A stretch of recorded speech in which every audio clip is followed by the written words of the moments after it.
During my vasectomy procedure, I overheard my surgeon talking to a nurse. "I need you to give his wife this envelope. Don't let him see it."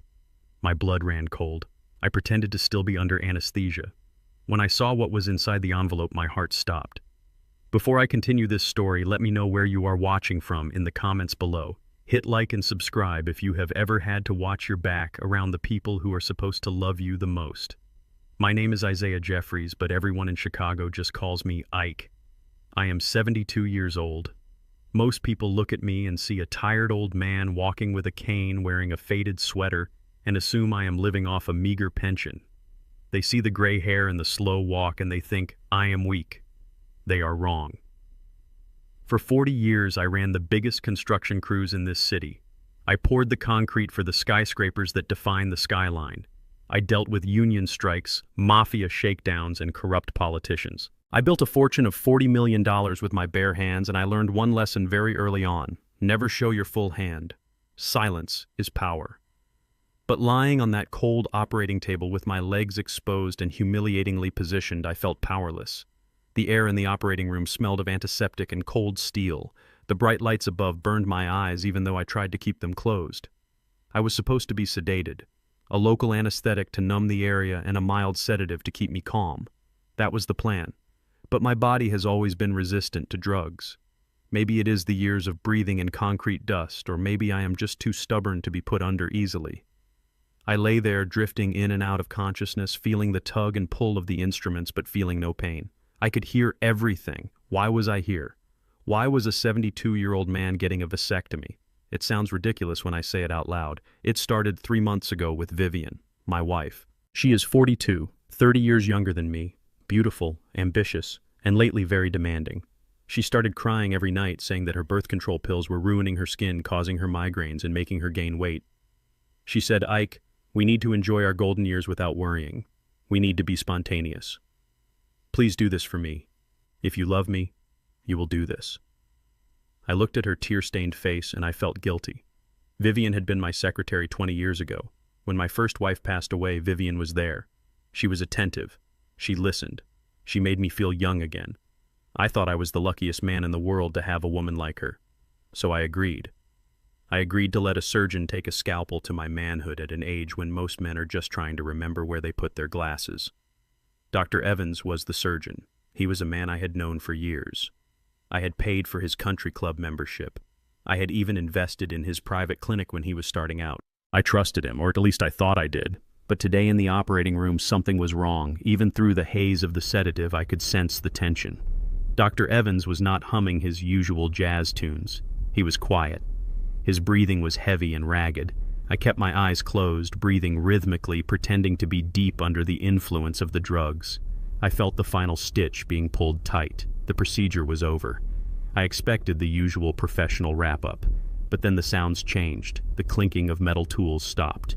The room went silent for a moment. Then I heard it. A whisper. It was Dr. Evans. "Nurse, give me that envelope from the tray." There was a rustling of paper. Then the nurse's voice, soft and hesitant. "Dr. Evans, are you sure about this? This is highly irregular. If the medical board finds out..." "Do not talk to me about the medical board," Evans snapped. His voice was a harsh hiss. "Just do as you are told. I need you to give his wife this envelope immediately. Do not let him see it under any circumstances. Do you understand me?" "Yes, doctor," the nurse replied, her voice shaking. "This envelope contains the instructions for the final phase," Evans whispered again. "Tell her it is done. Tell her the device is planted." My blood ran cold. The device. What device? I was here for a vasectomy, a simple procedure to cut the tubes. What device was he talking about? And what was the final phase? I felt a surge of adrenaline that cut through the sedative like a knife. My heart began to pound against my ribs. I had to see that envelope. I had to know what was happening. I waited until I heard the heavy footsteps of Dr. Evans walking toward the scrub sink. The nurse was still by the instrument tray right next to my head. I opened my eyes, just a crack, just a tiny slit. The lights were blinding, but I forced myself to focus.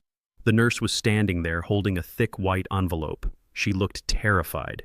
She placed it down on the metal tray for just a second to adjust her mask. In that split second, I saw it. The handwriting on the envelope was jagged and rushed, but I could read it clearly.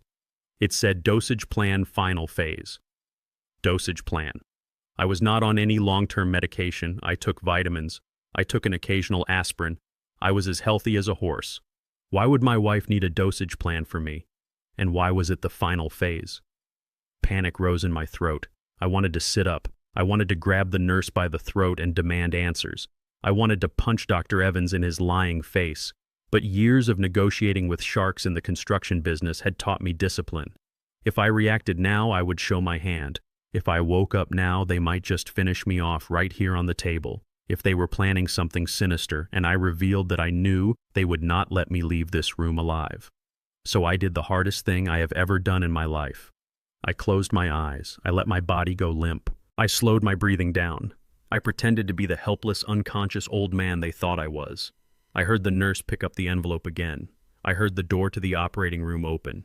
"Go give it to her," Evans ordered. "She is waiting in the private recovery suite. Make sure no one else sees it." The door closed. I was alone with Dr. Evans for a moment. I could hear him washing his hands. Then he muttered something under his breath. Something that chilled me to the bone. "Sorry, Ike. But everyone has a price, and your wife pays better than you do." I lay there in the cold silence, realizing that my entire world had just shattered. My wife. The woman I had showered with jewelry cars and a life of luxury. The woman I had just undergone surgery for. She was paying my doctor to do something to me. Something involving a dosage. Something involving a device. A few minutes later, the orderlies came in to move me. They lifted my heavy body onto a gurney.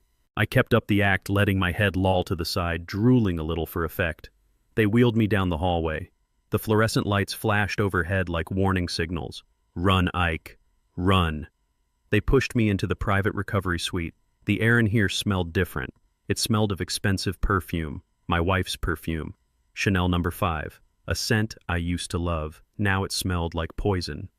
"Oh, doctor, is he okay?" Vivian's voice rang out. It was sweet, sickeningly sweet. It was the voice of a concerned, loving wife. "He is doing fine, Mrs. Jeffries," Dr. Evans replied, walking in behind us. "The procedure went perfectly. He is still groggy from the sedation, but he should wake up in about 20 minutes. And the other matter?" Vivian asked, her voice dropping to a conspiratorial whisper. "Taken care of," Evans replied. "Did the nurse give you the package?" "Yes, I have it right here," Vivian said. I could hear the smile in her voice. "Good. Follow the instructions exactly, starting tonight. If you do it right, it will look completely natural. A heart failure or a massive stroke. No one will question it given his age." I felt a cold sweat break out all over my body under the hospital gown. They were planning to kill me. Tonight. They were going to use whatever was in that envelope to induce a heart attack or a stroke. And because I was 72, everyone would just nod and say, "Oh, well, he had a good long life." "Thank you, Dr. Vivian said. "You have earned your bonus." I heard the sound of a zipper. She was putting the envelope into her bag, her $20,000 Birkin bag that I had bought for her last Christmas. I opened my eyes, slowly fluttering them as if I was struggling to wake up. I had to act. I had to make them believe I was clueless. "Vivian." I groaned, my voice raspy and dry. "Vivian, where are you?"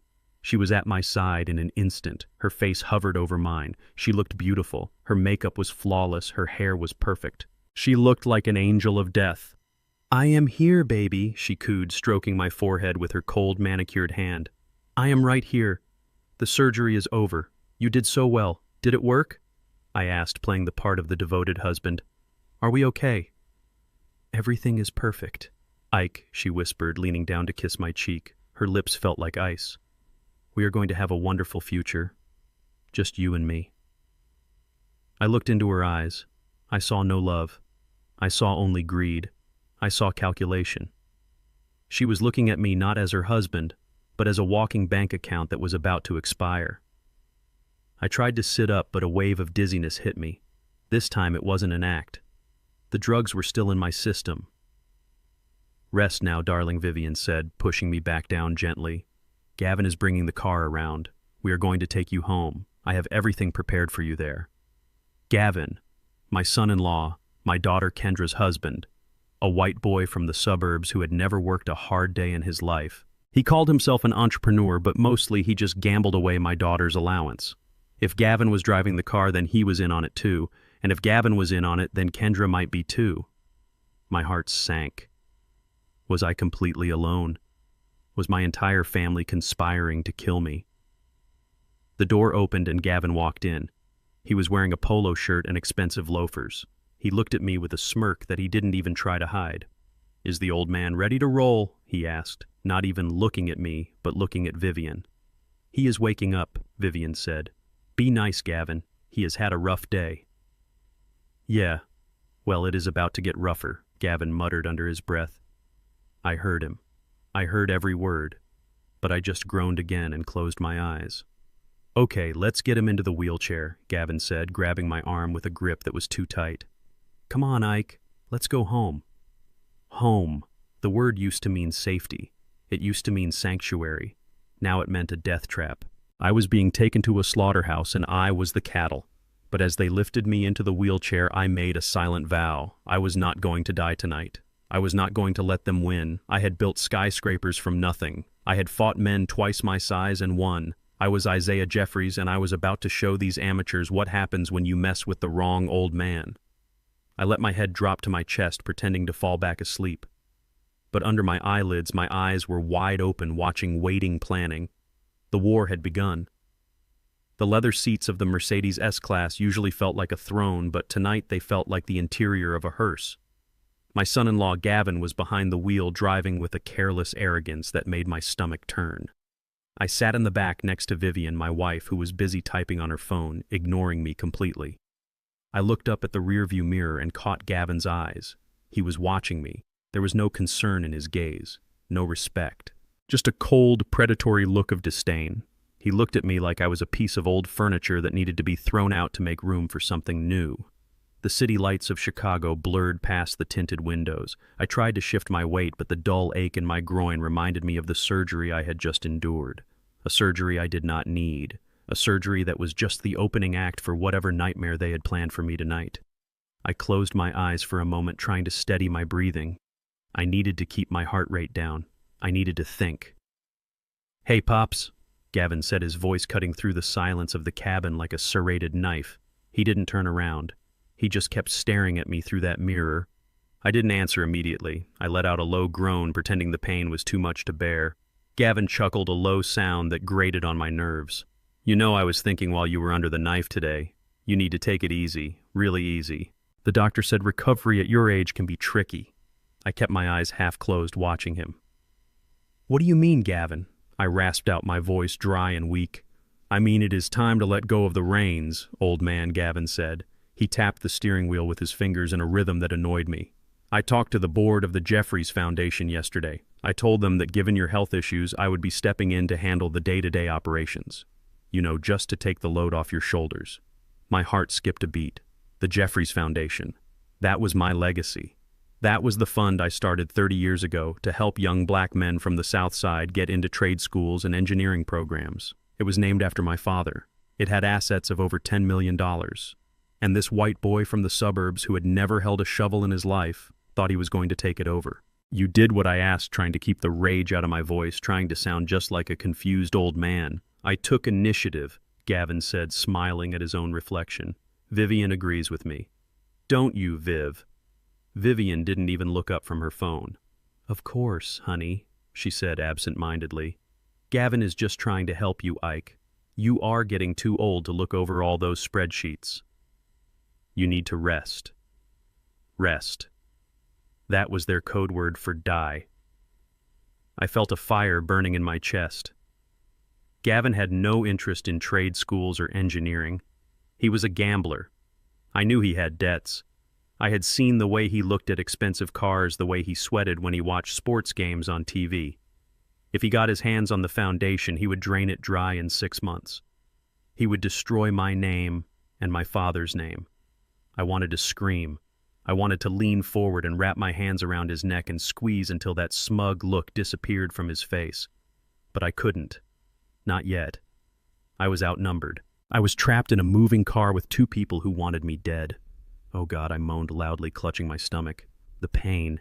It is getting worse." Vivian finally looked up. Her eyes narrowed. "Just breathe. Ike, we are almost home. Don't be dramatic." I slumped against the door, pretending to pass out from the pain.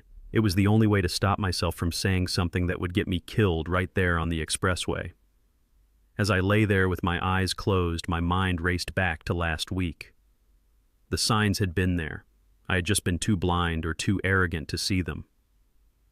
Last Tuesday, I had gone into my home office to get some cash from the wall safe behind the painting of the Chicago skyline. I usually kept about $50,000 in cash there for emergencies. When I approached the safe, I noticed something. The digital keypad was clean. Too clean. Usually there was a fine layer of dust on the keys I didn't use often, but the numbers for my birthday were smudge-free. Someone had wiped it down. I had entered my code. My birthday, April 4th, 1952. It opened. Everything looked normal inside. But then I checked the digital log. My safe had a feature that recorded failed attempts. There were 2 failed attempts recorded on Monday morning at 10 a.m. Monday morning at 10 a.m. I was at the barbershop. Vivian was at her yoga class, or so she said. And Gavin was supposed to be at a meeting. Someone had been in my office. Someone had tried to guess my code, and they had failed twice before giving up. At the time, I brushed it off. I thought maybe the cleaning lady had bumped it, or maybe I was remembering the time wrong. But now, lying in the back of this car, listening to Gavin hum a tune while he planned to steal my foundation, I knew the truth. It was him, or it was her, or it was both of them. They had been probing my defenses, testing the locks, trying to find a way into my fortune without leaving fingerprints. And when they realized they couldn't crack the safe, they decided to crack the man. They didn't want just the cash in the safe. They wanted it all. The accounts, the properties, the foundation. And the only way to get it all was if I was incapacitated or dead. We pulled into the driveway of the estate. The iron gates swung open slowly. The house looked looming and dark against the night sky. It used to be my pride and joy, a mansion I built with my own design. Now it looked like a mausoleum. Gavin parked the car. He didn't come around to open my door. He just got out and stretched his arms. "You got him, Viv?" he asked. Vivian sighed. "Help me, Gavin. He is heavy." They pulled me out of the car like a sack of potatoes. I leaned heavily on them, exaggerating my limp. My legs actually felt fine. The numbness was wearing off, but I dragged my feet, making them carry my weight. "Jesus, you need to lose a few pounds, Ike." Gavin grunted as we went up the front steps. We got him into the foyer. The house was quiet. Too quiet. Where was the housekeeper? Where was the cook? "I gave everyone the night off," Vivian said, as if reading my mind. "I wanted it to be quiet for your recovery. Just family. Just family. Just the executioners." "Put him on the sofa in the living room," Vivian ordered. "I need to go to the kitchen to prepare his medicine." The doctor gave me specific instructions. My blood froze. The envelope, the nurse's packet. Gavin dumped me onto the leather sofa. I let out a groan and clutched a throw pillow. He stood over me, hands on his hips. "You comfortable, old man?" he asked. "Water," I croaked. "I need water." "Vivian is making you something better," Gavin said with a smirk. "A special cocktail." I watched him walk over to the wet bar and pour himself a scotch. He didn't offer me any. He took a long sip, watching me over the rim of the glass. "You know, Ike," he said casually, "I have been thinking about remodeling this place. It is a bit dated, don't you think? All this dark wood.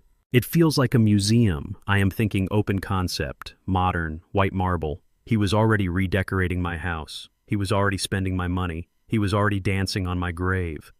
I didn't answer. I just watched the door to the kitchen. I could hear sounds, the running of the tap, the clinking of a spoon against glass, and the unmistakable sound of paper tearing. Rip, rip. She was opening the envelope. My heart hammered against my ribs like a trapped bird. This was it. This was the moment Dr. Evans had whispered about. The final phase. A few minutes later, Vivian walked back into the living room. She was holding a glass of water. The water was slightly cloudy. It had a strange tint to it, almost pinkish, but barely visible. "Here you go, darling," she said, her voice dripping with fake concern. She sat down on the edge of the sofa next to me.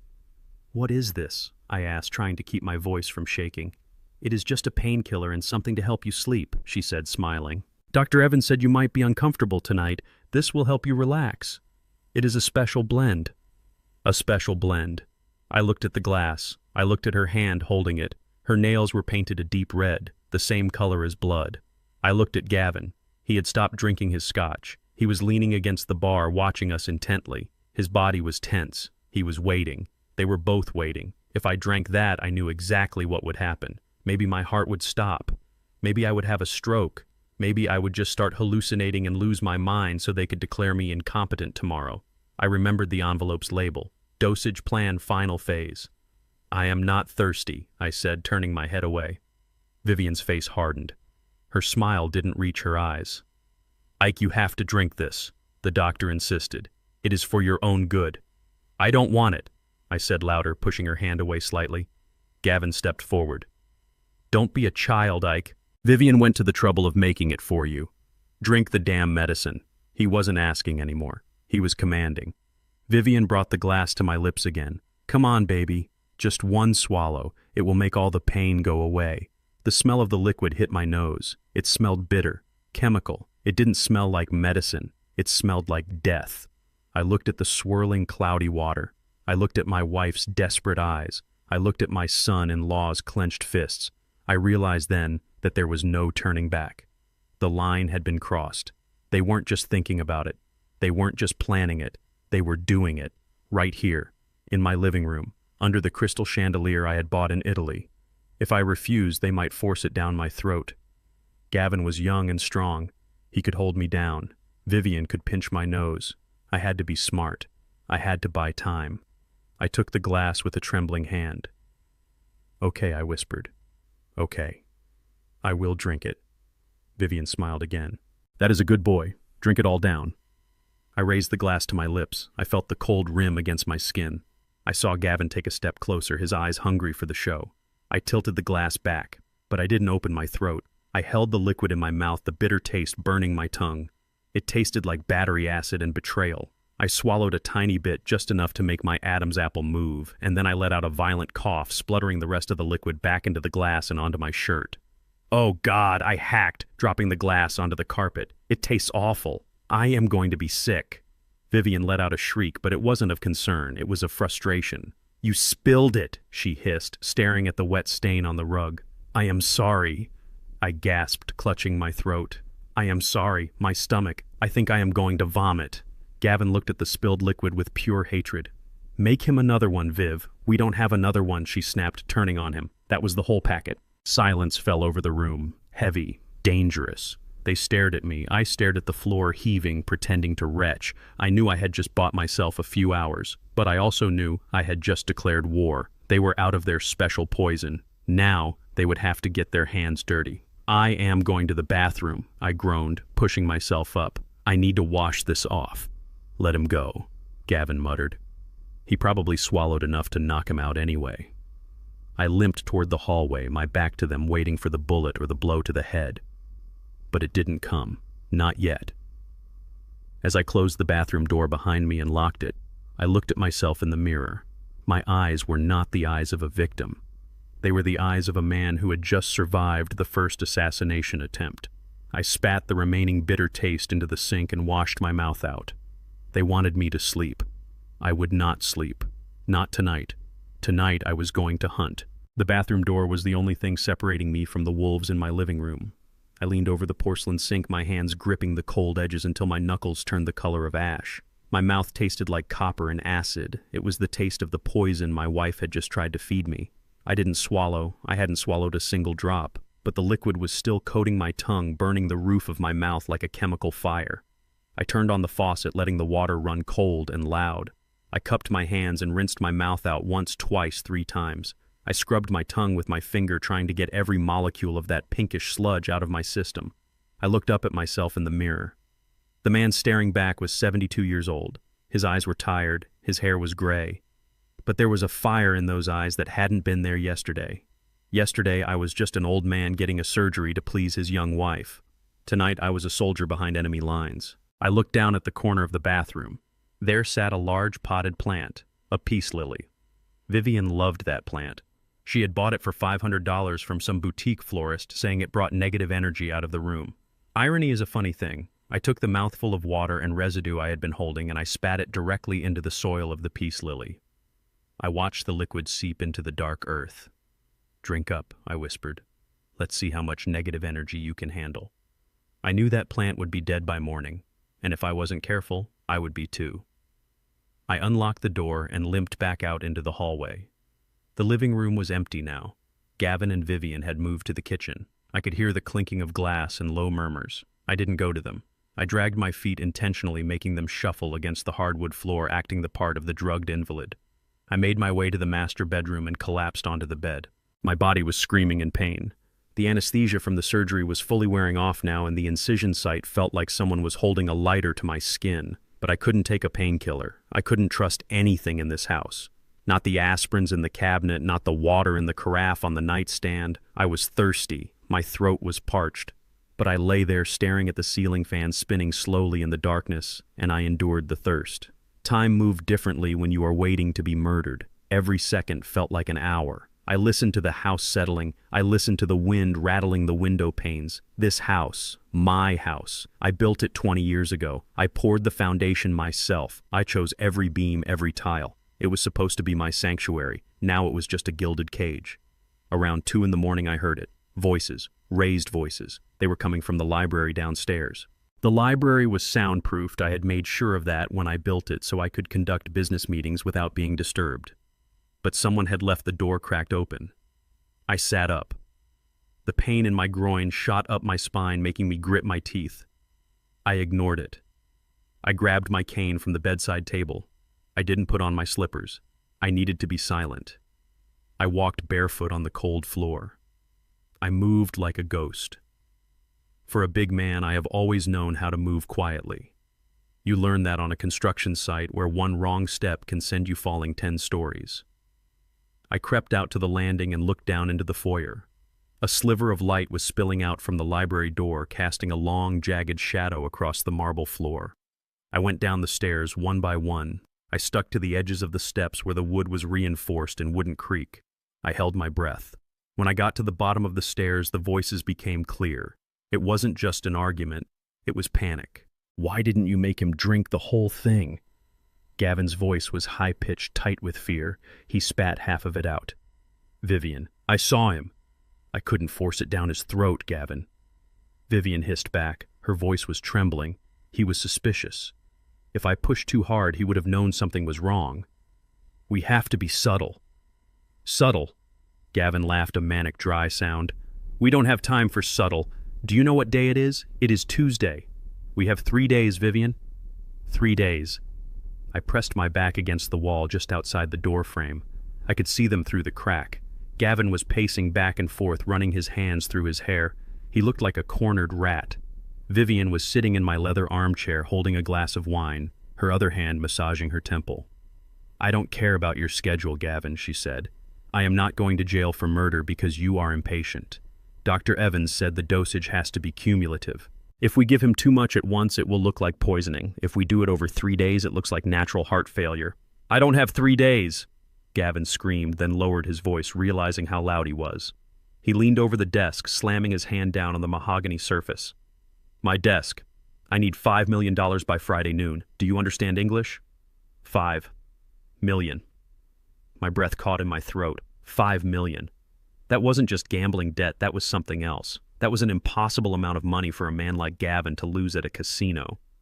Who do you owe this money to? Vivian asked, looking up at him with disgust. You told me it was 50,000. You told me you just needed to cover a bad investment. I lied, Gavin spat.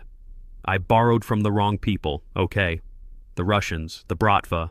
They don't send debt collectors, Vivian. They send cleaners. If I don't have that money by Friday, they are going to cut me into pieces and mail me to my mother.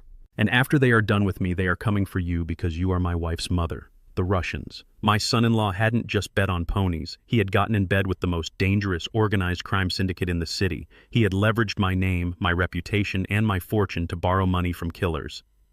And what about my debts? Vivian shot back, standing up. You think you are the only one in trouble? Neiman Marcus is threatening to sue me. I have maxed out the 3 credit cards Ike doesn't know about. I owe $200,000 in jewelry alone. If he finds out, he will divorce me and I will get nothing. I signed that prenup, remember? I get nothing if we divorce. I closed my eyes. So that was it. It wasn't just greed, it was desperation. They were both drowning. They were 2 drowning rats climbing on top of my head to keep from going under. So we are in this together, Gavin said, his voice dropping to a sinister growl. We need him dead or incapacitated by Friday morning. Once he is out of the picture, I get power of attorney over the foundation. I can wire the 5 million to the Russians immediately. And you get the widow's share. You get the house, the cars, the insurance. Everyone wins, except the old man. But he didn't drink enough, Vivian whined. The plan is ruined. No, it is not, Gavin said. He pulled something out of his pocket. I saw the glint of a small vial. I stole this from Dr. Evans' bag when he wasn't looking. It is the concentrated version. What is it? Vivian asked, staring at the vial. It is a hallucinogen mixed with a heart stimulant, Gavin explained. Evans said if we give him this, he won't just have a heart attack. He will lose his mind first. He will start seeing things. He will get violent, paranoid. We can call the doctors and say he is having a dementia episode. We can get him committed to a facility within 24 hours. Once he is declared mentally incompetent, I take control of the assets. Dementia. The word hung in the air like smoke. They wanted to steal my mind. They didn't just want to kill my body. They wanted to strip me of my dignity. They wanted the world to remember Isaiah Jeffries not as a titan of industry, but as a drooling, raving madman locked away in a padded room. That is even better than killing him, Vivian said, a slow smile spreading across her face. If he is in a home, we can control everything. We don't even have to wait for probate court. Exactly, Gavin said. So tomorrow morning we don't ask him. We don't offer him a drink. We inject this into his breakfast, into his coffee. I don't care. We get this into his blood, and by noon he will be chasing imaginary spiders on the ceiling. I had heard enough. My legs were shaking not from age, but from a rage so hot it felt like it could melt the steel beams I used to weld. They were going to turn me into a vegetable. They were going to erase me. I turned around slowly. Every instinct in my body wanted to burst into that room and beat Gavin within an inch of his life with my cane. I could do it. Even at 72, I had hands that could crush a windpipe. But I stopped myself. Violence was immediate. Violence was messy. And if I attacked them now, they would call the police. They would say I had already snapped. They would use my anger as proof of the dementia they were trying to fabricate. No, I needed to be smarter.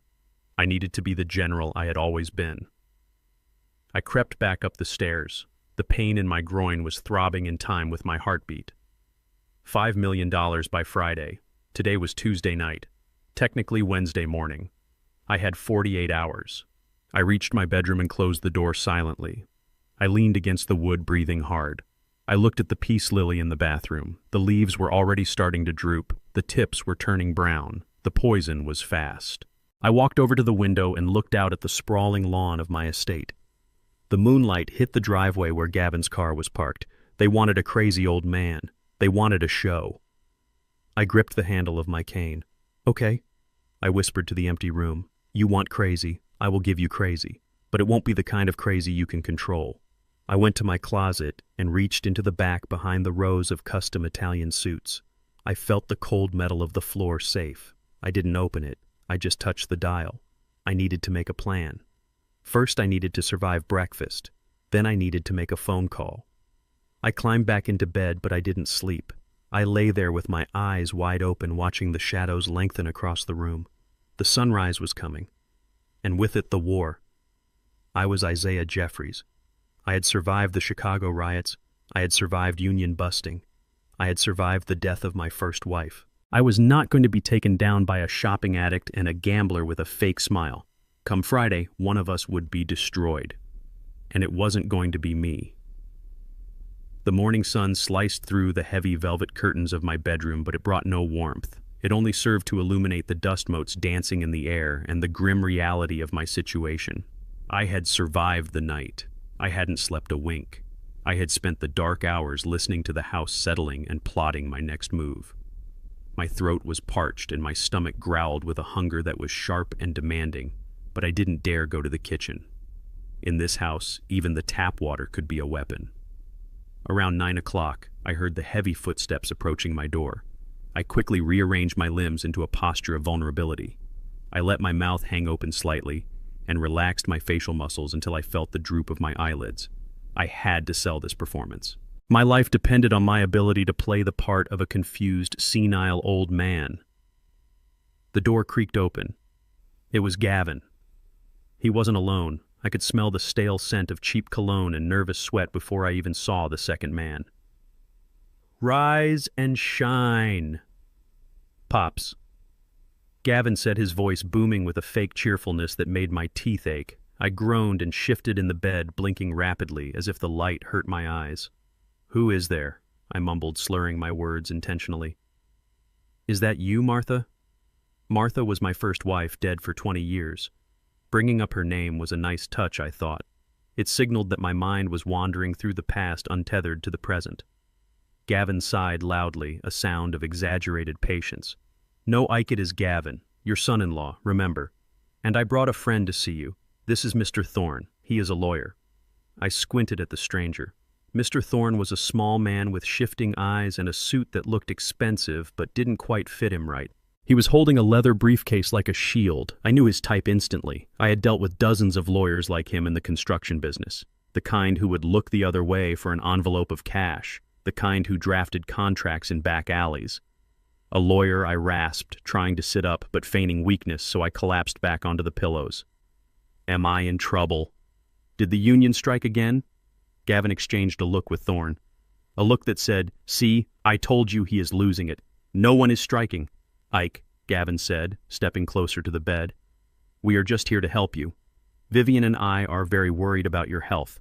After the surgery and your confusion yesterday, we think it is best if you don't have to worry about the heavy lifting anymore." Thorne stepped forward, opening his briefcase on my nightstand, pushing aside my reading glasses. "Good morning, Mr. Jeffries. I have prepared some standard documents here. Just formalities, really. Given your current medical condition, it is advisable to assign a power of attorney, just so your family can handle the bills and the business while you recover. Power of attorney. The 3 deadliest words a wealthy man can hear when he is surrounded by vultures. This was their play. They didn't want to wait for me to die. They wanted control now. If I signed that paper, Gavin could drain my accounts, sell my properties, and liquidate the foundation before lunch. I looked at the document Thorne placed in front of me. The text was dense, but I saw the key phrases. Full authority. Unrestricted access. Immediate effect. "I don't understand," I muttered, shaking my head. "I need my glasses. Where are my work boots? I have to get to the site. The concrete trucks are coming at 6.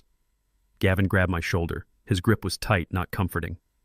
"Buses don't run today, Ike. You are retired. Just sign the paper. It is just so Vivian can buy groceries and pay the doctors. You want Vivian to be taken care of, don't you?" He was using my wife as leverage. He knew I had a soft spot for her. Or at least the man I used to be did. "I don't have a pen," I said, looking around helplessly.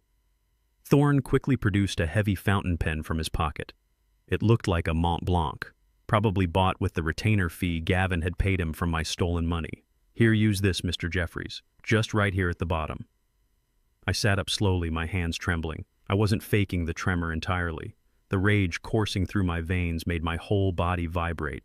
I took the pen. It felt heavy and cold. Gavin leaned in close. I could smell the coffee on his breath and something else.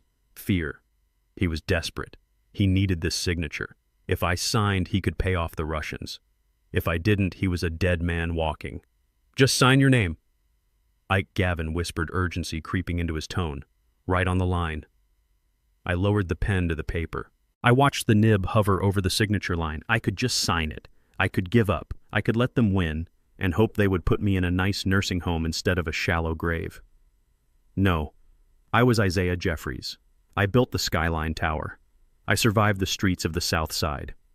I would not sign my life away to this mediocre thief. I pressed the pen down hard, too hard. The nib tore through the paper. "Oops," I said, my voice trembling. "Careful," Gavin snapped. I tried again. My hand shook violently. I jerked my wrist and the pen slipped from my fingers. It rolled across the document, leaving a jagged black streak of ink before tumbling off the nightstand and landing on the carpet. But I wasn't done. As I reached out as if to catch the pen, I knocked over the glass of water sitting on the bedside table. It wasn't an accident. It was a calculated strike. The glass shattered. Water soaked the document, turning the legal text into a blurry, unreadable mess. "Oh no," I cried out, shrinking back into the pillows like a frightened child. I made a mess. I made a mess. Silence filled the room. A heavy, dangerous silence. I looked at the soaked paper. It was ruined. They would have to print another one. They would have to come back. I had bought myself time. Then the explosion came. "You stupid old fool."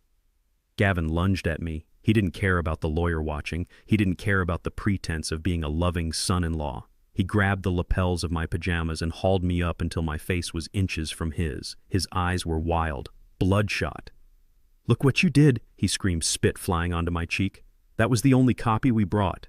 "Gavin, please," Thorne stammered behind him. "Take it easy. We can print another one." "We don't have time to print another one," Gavin roared. He shook me hard enough to make my teeth rattle. "Why can't you just do one thing right, you useless piece of garbage? Just sign the damn paper." The mask was gone. This was the real Gavin, a violent, entitled bully.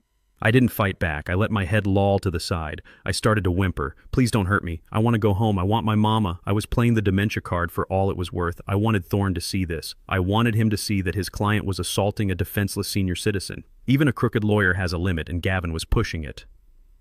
Gavin let him go. Thorne said, his voice firmer this time. "You are going to leave marks. We can't have marks on him if we are claiming he is medically incompetent." Gavin shoved me back onto the mattress. I hit the headboard with a thud that sent a spike of pain through my skull. He stood over me, breathing heavily, his hands clenched into fists. "You are going to sign that paper," he hissed, pointing a shaking finger at my face. "I am going to go to the office and print another one.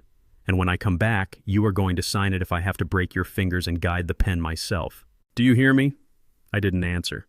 I just pulled the duvet up to my chin, covering my face, hiding the cold fury in my eyes. "Let's go." Gavin barked at the lawyer. As they turned to leave the room, I lowered the duvet just an inch. I needed to see them go. I needed to know I was safe for at least another hour. That was when I saw her. Kendra, my daughter. She was standing in the doorway. She must have been there the whole time. She was wearing her silk robe, her hair messy from sleep. Her face was pale. She had seen it all. She had seen her husband shake her 72-year-old father like a rag doll. She had heard him call me a useless piece of garbage. She had seen the fear in my eyes. Our eyes met. In that split-second time seemed to stop. I looked at her with a silent plea. "Help me, Kendra. It is Daddy. The man who taught you to ride a bike. The man who paid for your college. The man who walked you down the aisle. Stop him. Call the police. Do something." I saw a flicker of emotion in her eyes. Was it shame? Was it pity? For a heartbeat, I thought she was going to step forward. I thought she was going to scream at Gavin to get out. But then Gavin stopped beside her. He didn't even look at her. He just reached out and gripped her arm. Not affectionately, possessively, dominantly. "Come on," he grunted, dragging her with him. Kendra looked at me one last time, and then she did the thing that broke my heart more than any poison ever could. She looked down. She turned her head away, breaking our gaze. She let him pull her into the hallway. She chose him. She chose the abuser. She chose the silence. The door clicked shut. I was alone. I lay there in the dim light, listening to their footsteps fade down the hallway. I felt a tear slide down my cheek. It was hot and salty. I had always known Gavin was my enemy. I had suspected Vivian was treacherous. But Kendra, my little girl, I had held on to a sliver of hope that she was just a victim, that she didn't know how bad it was. Now I knew. She knew. And she didn't care. Or she was too broken to care. It didn't matter anymore. The betrayal was absolute. The circle was closed. There was no one in this house who would save me. I wiped the tear away with the back of my hand. The sadness in my chest began to harden. It cooled and solidified until it felt like a block of concrete. "Good," I whispered to the empty room. "Good. No more distractions. No more hesitation. No more mercy. If I was going to survive, I had to stop being a father. I had to stop being a husband. I had to become the man I was 40 years ago, the man who destroyed his competition without blinking." I waited until I heard the front door slam and the sound of Gavin's car peeling out of the driveway. I threw the duvet off. I ignored the pain in my body. I swung my legs over the edge of the bed. I walked to the door and locked it. Then I went to the closet. I pushed aside the suits and reached into the toe of my old work boots. I pulled out the Nokia phone. It was time to make the call. It was time to bring in the only family I had left. The family you choose. I dialed the number. It rang once, twice. "Yeah," a gruff voice answered. "Luther, it is Ike," I said, my voice steady and cold as steel. "Ike, I thought you were dead. Not yet, I said, looking at the ruined power of attorney on the floor. But the war has started. I need you to listen carefully. Jiao Thuk Bao Den. Initiate protocol Black Panther. There was a pause on the line. Then Luther's voice came back sharp and professional. Understood. What is the target? The target is everyone, I said. Burn it all down, Luther. Burn it all down. The sound of the deadbolt sliding into place was the loudest noise I had ever heard. Click. Just one small metallic sound, but it echoed through the master bedroom like a gunshot. I stared at the mahogany door handle. I didn't try to turn it. I knew it was locked. My own bedroom. The room where I had slept for 20 years. The room where I had made love to my wife. It was no longer a sanctuary, it was a cell. And I was the inmate. They said it was for my safety. That was the lie they told each other to make the cruelty palatable. We have to lock him in so he doesn't wander off and hurt himself. He is confused. He is having an episode. But I knew the truth. They locked me in because they were afraid. They were afraid I would run. They were afraid I would find a phone. They were afraid that the old lion still had claws. I stood there for a moment, leaning heavily on my cane, listening to their footsteps retreating down the hallway. I heard Gavin laughing. It was a nervous, high-pitched laugh. Then I heard Vivian shushing him. I waited until the house went silent again. Then I moved. I ignored the throbbing pain in my groin. Pain was just information. It told you were still alive. I made my way to the walk-in closet. It was a cavernous space filled with rows of Italian suits, silk shirts, and designer shoes. Vivian had insisted on updating my wardrobe years ago, trying to make me look like a modern CEO. But in the back corner behind a rack of winter coats sat a pair of old Red Wing work boots. They were scuffed, covered in dried concrete and mud from job sites I had worked on 3 decades ago. Vivian hated them. She had tried to throw them out a dozen times. But I had told her they were my good luck charm. If those boots go, I go. I knelt down on the carpet, gritting my teeth as the stitches from the surgery pulled tight. I reached into the left boot. My hand fumbled past the worn leather lining until I felt it. Cold, hard plastic. I pulled it out. It was a Nokia 3310, a brick, a relic from the early 2000s. I kept it charged and I kept it hidden with a prepaid SIM card that couldn't be traced to any of my main accounts. Vivian didn't know it existed. To her, a phone without a touchscreen was just a paperweight, but to me it was a lifeline. It was indestructible, just like I intended to be. I pressed the power button. The screen lit up with that familiar green glow. 3 bars of signal. Thank God. I didn't have to look up the number. I knew it by heart. It was the number of the only man in this world I trusted with my life. Luther.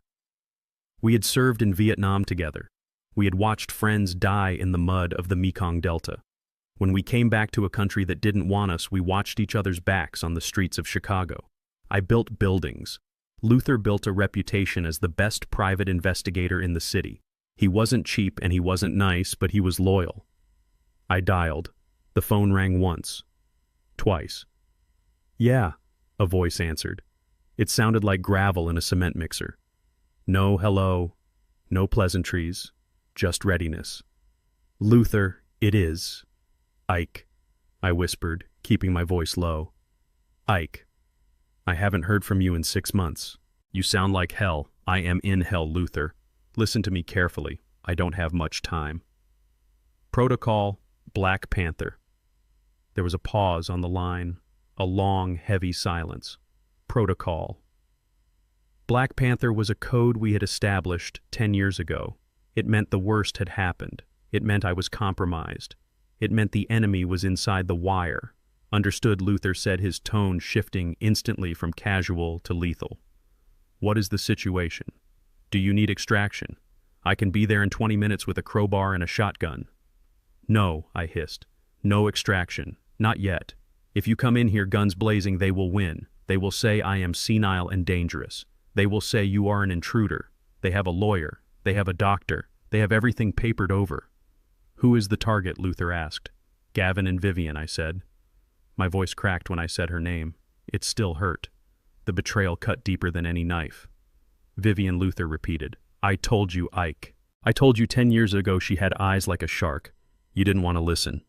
I know, I said, closing my eyes. I know you were right. You can say I told you so later. Right now I need you to work. I am locked in my bedroom. They are drugging me. They are trying to induce a stroke or a psychotic break so they can get power of attorney. They have a deadline. Friday. Friday, Luther said. That is 3 days. Gavin owes money, I said. 5 million to the Russians. He needs control of the foundation by Friday noon. The Russians. Luther let out a low whistle. That explains the desperation. Okay, Ike. What do you need? I need dirt, I said. I need leverage. I need you to find out everything about Gavin's debt. Who is the handler? Where is the money going? And Vivian. Find out who she is sleeping with. Find out about her credit cards. And check the medical records of Dr. Evans. He is the surgeon who did this to me. He is on their payroll. I am on it, Luther said. But Ike, 3 days is a long time for an old man trapped in a house with 2 vipers. Are you sure you can hold out? I looked at the old work boots in front of me. I looked at the calloused hands that had built skyscrapers. I am not just an old man, Luther, I said, my voice hardening. I am Isaiah Jeffries. I am going to play their game. I am going to make them think they are winning. And when they get close enough to strike, I am going to cut their heads off. Copy that, Luther said. Stay off this line unless it is an emergency. I will act as your eyes and ears out here. Keep your head down, brother. I will. Out. I ended the call. I felt a surge of strength. I wasn't alone anymore. The cavalry wasn't coming to rescue me, they were coming to arm me. I went to put the phone back in the boot. Click. The sound of the deadbolt turning froze my blood. They were coming back. I scrambled up from the floor. The phone was still in my hand. I couldn't put it back in the boot in time. The closet door was open. They would see me kneeling there. I heard the bedroom door handle turn. I threw myself toward the hamper in the corner of the closet.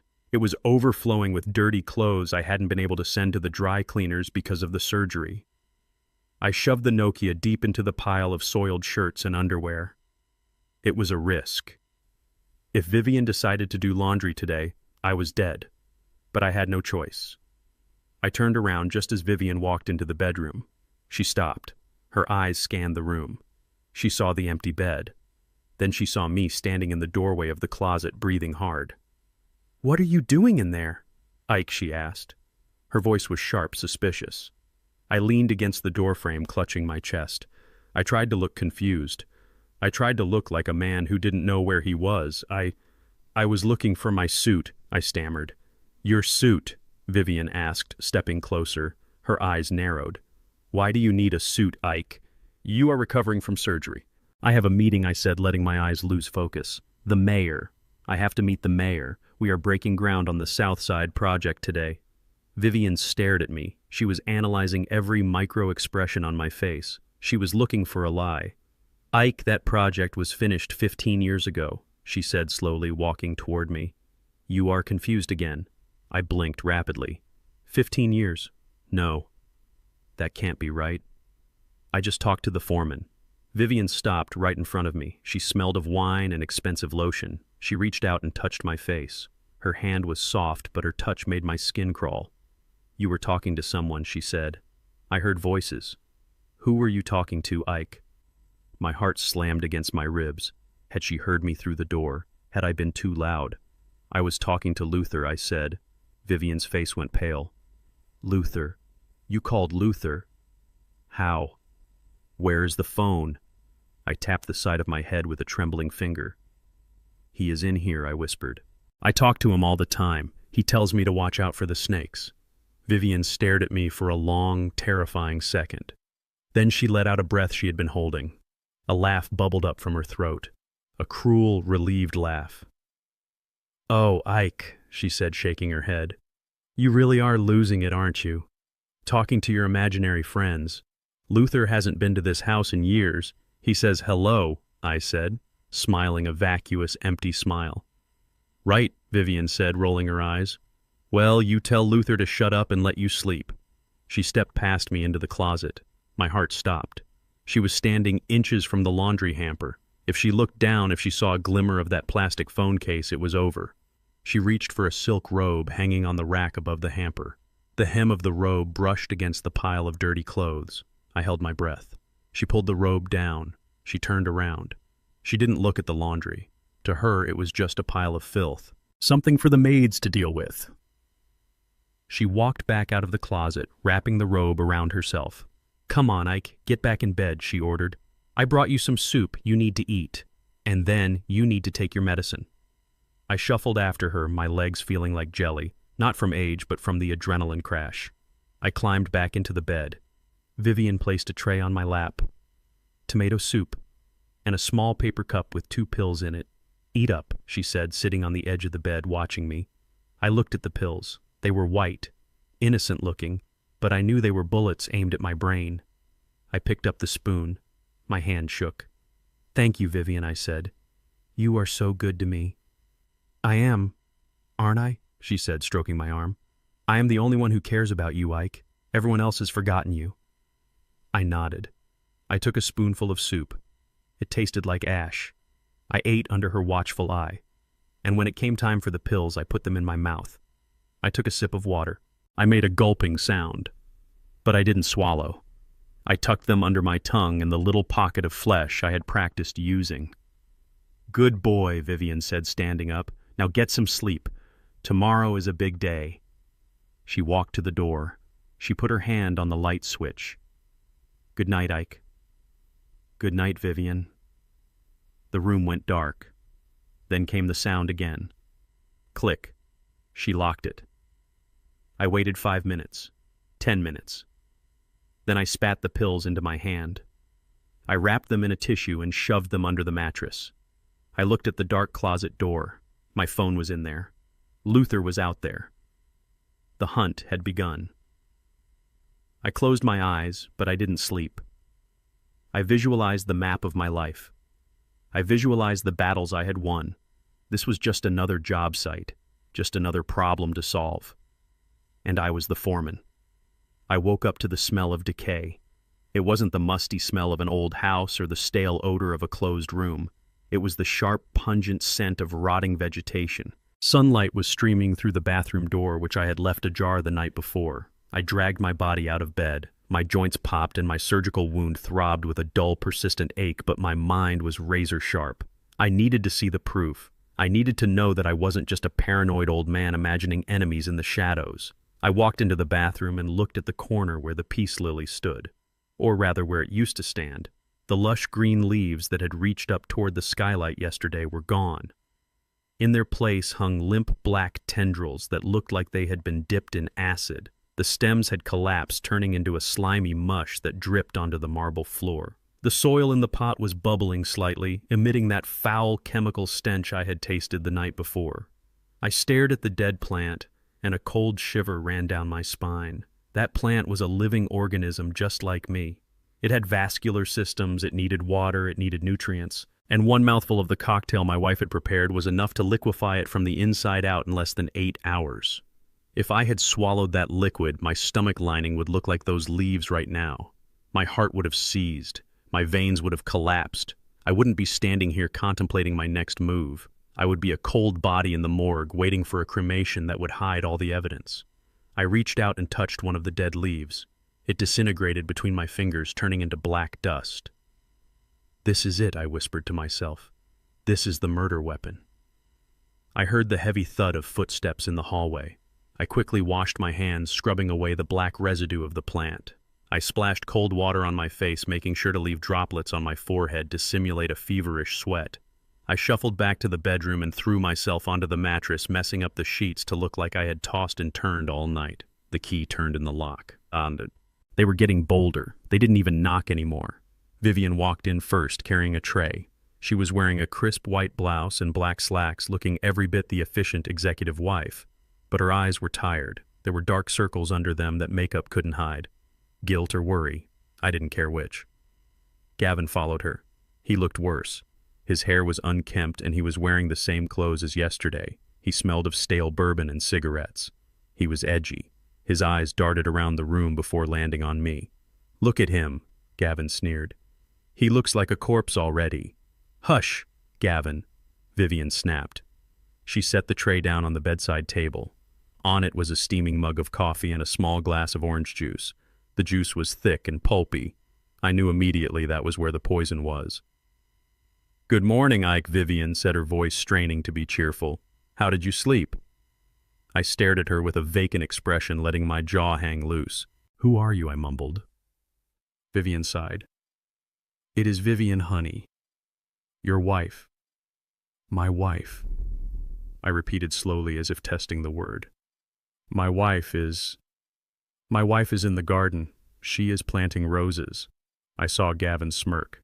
See, I told you. The old coot is losing his marbles. The dementia narrative is working perfectly. Vivian sat on the edge of the bed. She picked up the glass of orange juice. Listen, Ike, you need to drink this. It has your vitamins and your heart medicine. Dr. Evans said it is crucial for your recovery. I looked at the glass. It was opaque. I couldn't see if there was pink powder dissolved in it, but I knew it was there. I could smell it over the scent of the oranges, a faint metallic tang. I don't want it, I whined, turning my head away like a petulant child. It tastes bad. Vivian's patience snapped. She grabbed my chin with her free hand, forcing my face toward her. Her fingernails dug into my skin. You are going to drink this, Isaac, she hissed, using my full name. Stop acting like a baby. We don't have time for this today. Drink it or wear it. Gavin threatened, stepping closer. He cracked his knuckles. I am not in the mood for games today, old man. This was it. They were escalating.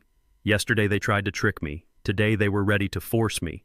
If I refused, they might hold my nose and pour it down my throat. I couldn't let that happen. But I couldn't drink it either. I had to give them what they wanted. They wanted a show. They wanted a crazy old man. I let my eyes widen in sudden terror. I stared past Vivian's shoulder at the empty corner of the room. The rats, I screamed. Vivian jumped back, spilling a little of the juice on the duvet. What? What are you talking about? The rats, I roared, sitting up and pointing a shaking finger at the wall. They are coming out of the concrete. Look at them. They are huge. Get them off me. Get them off. I started slapping my own arms as if brushing off invisible vermin. I kicked my legs violently, tangling myself in the sheets. I let out a guttural howl that sounded like an animal in a trap. Make him stop, Gavin yelled, covering his ears. He is freaking out. Give him the juice, Vivian screamed, trying to steady the glass. It will calm him down. No, I shouted. It is poison. The rats poisoned it. I swung my arm out in a wide, wild arc. My hand connected with the glass of juice. It went flying across the room, shattering against the wardrobe. The orange liquid splattered everywhere, soaking into the expensive carpet. You son of a bitch, Gavin lunged at me. I didn't retreat. I channeled 40 years of rage into this moment. I wasn't just acting anymore. I was letting the beast out of the cage. I grabbed the heavy ceramic lamp from the nightstand. I didn't care that it was an antique. I ripped the cord from the wall. Stay back, I screamed, my voice cracking. I know who you are. You are the devil. The white devil. You came to steal my soul. I hurled the lamp at Gavin. I aimed slightly to the left intentionally, but it was close enough. It smashed into the wall right next to his head, showering him with ceramic shards. Gavin ducked, covering his face. He looked terrified. For a moment, he wasn't the arrogant predator.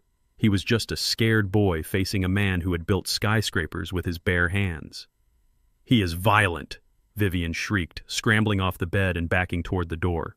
The doctor said this might happen. He said the hallucinations could make him aggressive. I tore the sheets off the bed and threw them at Vivian. I stood up on the mattress, towering over them.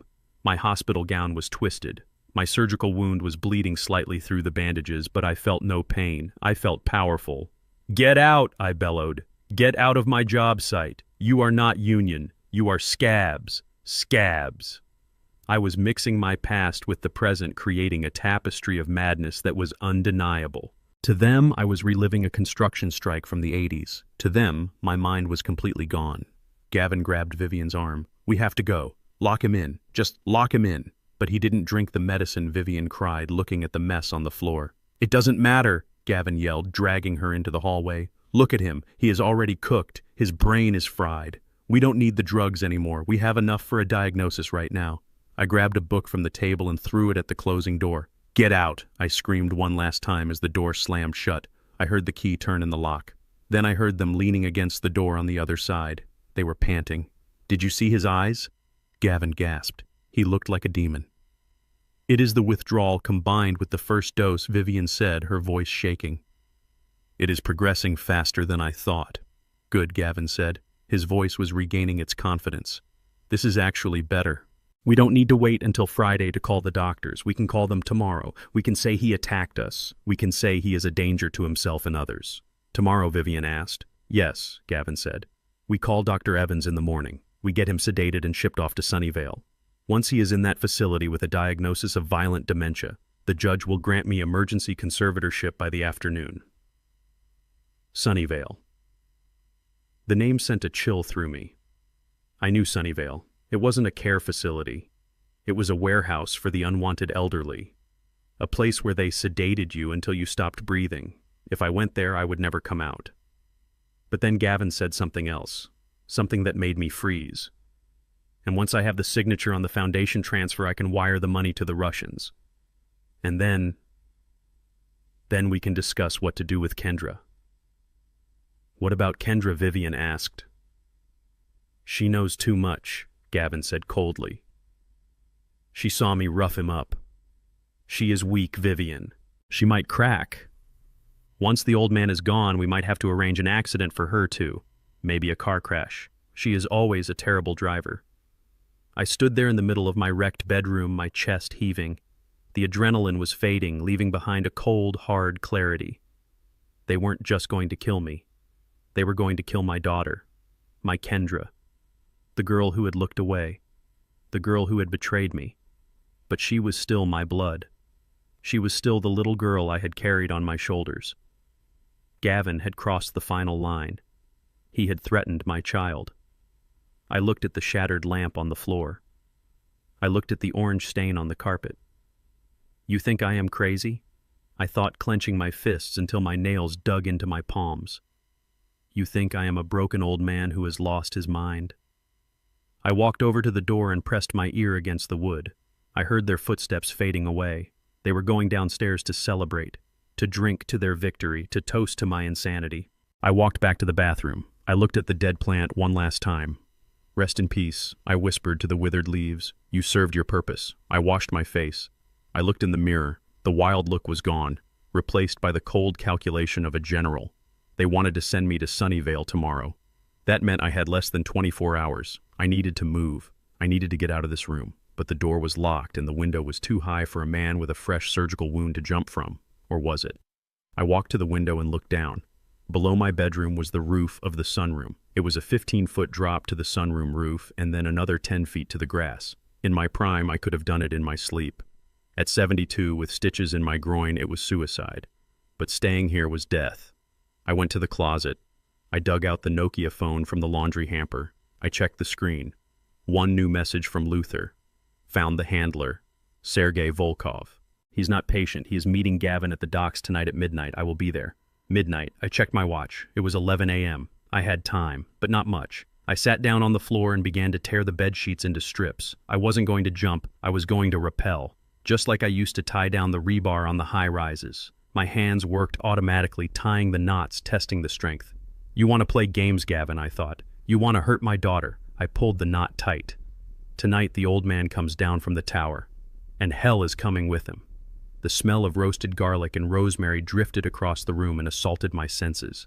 My stomach contracted violently, twisting into a knot that felt like a clenched fist. I had not eaten in 24 hours. My throat was so dry it felt like it was lined with sandpaper. And there, sitting at a small folding table they had dragged to the foot of my bed, were my wife and my son-in-law eating a steak dinner. It was a power move, pure and simple. They were feasting on the carcass before the animal was even dead. I lay perfectly still, my breathing shallow and rhythmic, my mouth slightly open to mimic the slack-jawed look of the heavily sedated. Under the duvet, my hands were clenched so tight my fingernails were cutting into my palms. I focused on the pain in my hands to distract myself from the hunger and the rage. This steak is incredible, Gavin said, his voice thick with chewing. He cut another piece, the knife scraping against the fine china plate. Screech. Screech. The sound grated on my nerves like nails on a chalkboard. You really outdid yourself, Viv. Vivian didn't answer immediately. I heard the clinking of a wine glass being set down. I am not hungry, she murmured. I can't eat with him lying there like that. It feels wrong. Wrong! Gavin let out a short bark of laughter. What is wrong is wasting a perfectly good filet mignon. Look at him, Vivian. He is gone. The lights are on, but nobody is home. That cocktail you gave him this morning fried his circuits just like Evans said it would. I kept my eyes closed, but my ears were straining to catch every syllable. Speaking of Evans, Vivian said, her voice lowering to a whisper. Are you sure we can trust him, Gavin? $50,000 is a lot of money, but if he gets cold feet... He won't get cold feet, Gavin interrupted, cutting another piece of meat. I already paid him half up front. Cash. He needs the money for his alimony payments. Evans is desperate, Viv. Desperate men are the most reliable men because they have no other options. I felt a surge of bile in my throat. Dr. Evans, the man I had played golf with, the man whose practice I had helped fund. He had sold my life for $50,000. That was the price of my breath. That was the price of my 40 years of building this city. And the death certificate, Vivian asked. Gavin swallowed a mouthful of wine. Taken care of. Post-operative cardiac complication. That is what it will say. A blood clot traveled to the heart. Common in patients his age, especially after surgery. No autopsy, no investigation, just a tragic end to a long life. Cremation scheduled for Saturday. Cremation. They were going to burn the evidence. They were going to turn me into ash before anyone could ask why a healthy man died 2 days after a routine procedure. I felt a bead of sweat roll down my temple. It tickled, but I didn't dare wipe it away. I had to be a statue.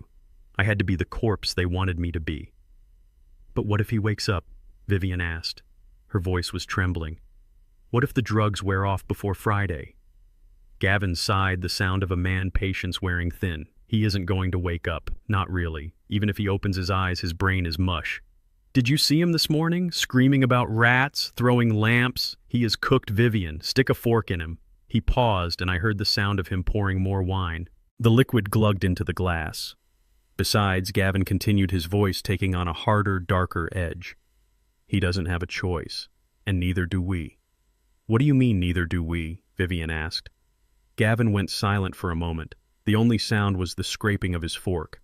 Then he spoke, and his voice was devoid of all warmth. I leveraged the house, Viv. What? Vivian's voice spiked. I leveraged the house, Gavin repeated calmly. I took out a second mortgage, a bridge loan, high interest, short term. You did what? Vivian shrieked. This house is in Ike's name. You can't mortgage it. I can when I have a power of attorney document with his signature on it, Gavin said. But he didn't sign it, Vivian cried.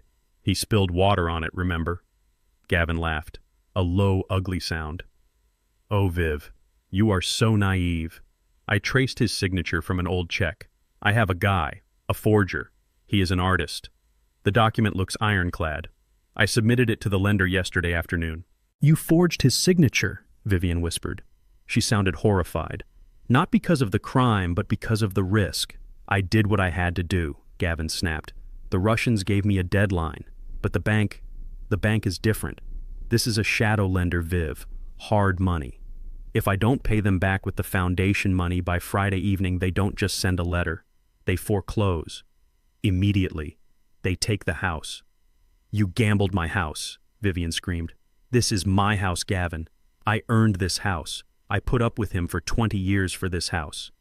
Technically, it is his house, Gavin corrected her. And soon it will be the bank's house unless he dies on schedule. So stop whining about the morality of it and start praying that his old heart gives out. Because if it doesn't, we are both on the street. And the Russians will be looking for me. And the bank will be looking for you. I lay there, and for the first time in my life, I felt a rage so pure, so white-hot that it almost blinded me. This house. I built this house. I didn't just buy it, I built it. I remembered the day we broke ground. It was 25 years ago. I was out there in the mud with the crew. I poured the foundation myself. I checked every rebar tie. I selected the limestone for the facade from a quarry in Indiana personally. Every beam, every nail, every tile was chosen with care. This house was my masterpiece. It was supposed to be the place where I grew old, where my grandchildren would play. And this parasite, this gambling addict with soft hands and a hollow soul, he had signed it away to a loan shark. He had forged my name, the name that was etched on cornerstones all over Chicago to cover his own incompetence. They were eating steak in the bedroom of the man they were murdering, discussing how they had sold the roof over his head. I wanted to kill him. The thought wasn't abstract, it was specific. I imagined rising from the bed. I imagined grabbing the steak knife from his hand. I imagined the look of surprise on his face as I drove it into his chest. I imagined twisting it. But I couldn't. Not yet. If I moved now, I would lose. Gavin was 30 years old. He was desperate. If I attacked him, he would fight back. And in my condition with a surgical wound and no food in my stomach, I might lose. And even if I won, even if I killed him right here, I would go to prison. An old black man killing his white son-in-law. The narrative would be spun against me. They would say I was crazy. They would say I murdered him in a fit of dementia. No. Death was too easy for Gavin. I didn't just want him dead. I wanted him destroyed. I wanted him to lose everything. I wanted him to feel the fear I was feeling right now. I wanted him to look at a locked door and know there was no way out. I forced my muscles to relax. I forced my breathing to remain shallow. Vivian was crying now, soft, selfish sobs. "My house," she whimpered. "My beautiful house." "Shut up," Gavin hissed. "Drink your wine. We are in this together. If I go down, you go down. You think the police will believe you didn't know? You are the one who mixed the cocktail, Viv. You are the one who gave him the juice this morning. You are an accessory to attempted murder, so dry your eyes and help me finish this." They ate in silence after that. The only sounds were the scraping of cutlery and the heavy breathing of two people who were realizing that they had stepped off a cliff and were waiting to hit the bottom. After what felt like an eternity, Gavin pushed his chair back. "I'm going to check the safe again," he said. "Maybe the old man wrote the combination down somewhere else." "Don't wake him," Vivian warned. "He is out cold," Gavin said dismissively. He walked over to the bed. I could feel his presence looming over me. He smelled of meat and wine and fear. He leaned down close to my face. I could feel his breath on my cheek. "Die already, you stubborn old bastard," he whispered. "Just die." He patted my cheek. A hard, disrespectful slap that was meant to degrade. Then he walked away. I heard them clearing the table. I heard the door open and close. I heard the lock turn. I opened my eyes. The room was dark again. The smell of their dinner still hung in the air, taunting me. I sat up slowly. The hunger was still there, but it was different now. It wasn't a hunger for food. It was a hunger for retribution. They had taken my safety. They had taken my family. Now they had taken my home. I looked at the spot where Gavin had stood. "You want the combination to the safe, Gavin," I thought. "You want the treasure." I swung my legs out of bed. I stood up, ignoring the pain. I walked to the desk where they had left the pen and paper yesterday. I picked up the pen. I tore a blank sheet of paper from the notebook. I wrote a series of numbers on it. It wasn't the combination to the safe. It was the coordinates to a construction site I owned down by the docks. An abandoned project. A place of concrete and steel and deep dark holes. I folded the paper. If Gavin wanted to find my fortune, I would send him on a treasure hunt. I would send him exactly where I wanted him. I walked to the closet and pulled the Nokia from the laundry hamper. 1 bar of battery left. Enough. I texted Luther. "The house is mortgaged. Shadow lender. Gavin forged my signature. Get a copy of the deed. And Luther, bring the demolition crew." I put the phone back. I went back to bed. I lay there in the dark, visualizing the structure of my revenge. I would dismantle their lives brick by brick. I would strip the copper from their walls. I would shatter their windows. And when the dust settled, I would be the only one standing. Because I was the builder, and I was the wrecking ball. The lock clicked again, but this time it was softer. It didn't have the angry metallic snap of Gavin's hand or the sharp, efficient twist of Vivian's wrist. It was hesitant, slow, like the person on the other side wasn't sure they wanted to come in. I was sitting on the edge of the bed, staring at the blank wall. My hunger had turned into a dull, hollow ache that radiated from my stomach to my bones. But my mind was full. It was full of blueprints and demolition plans. I heard the door creak open, and I didn't turn around immediately. I knew who it was by the sound of her breathing. Short, jagged breaths, the breathing of someone who is drowning in their own panic. Daddy. The word hung in the air, fragile and broken. It was the voice of a little girl who had scraped her knee. But the woman standing in the doorway was 35 years old. I turned my head slowly. Kendra stood there, clutching the doorframe as if it was the only thing keeping her upright. She looked terrible. Her hair, which was usually styled in perfect braids, was frizzy and loose. Her eyes were swollen red from crying. She was wearing a silk robe that looked too expensive for a Tuesday afternoon, and she was shivering. I looked at her, and for a split second my heart softened. This was my baby girl. This was the child I had held in my arms when her mother died. This was the girl I had taught to ride a bike in the driveway of our old house on the south side before we had money, before we had this mansion. I remembered her smile when she graduated college. I remembered the pride I felt when she walked across that stage. But then I looked closer.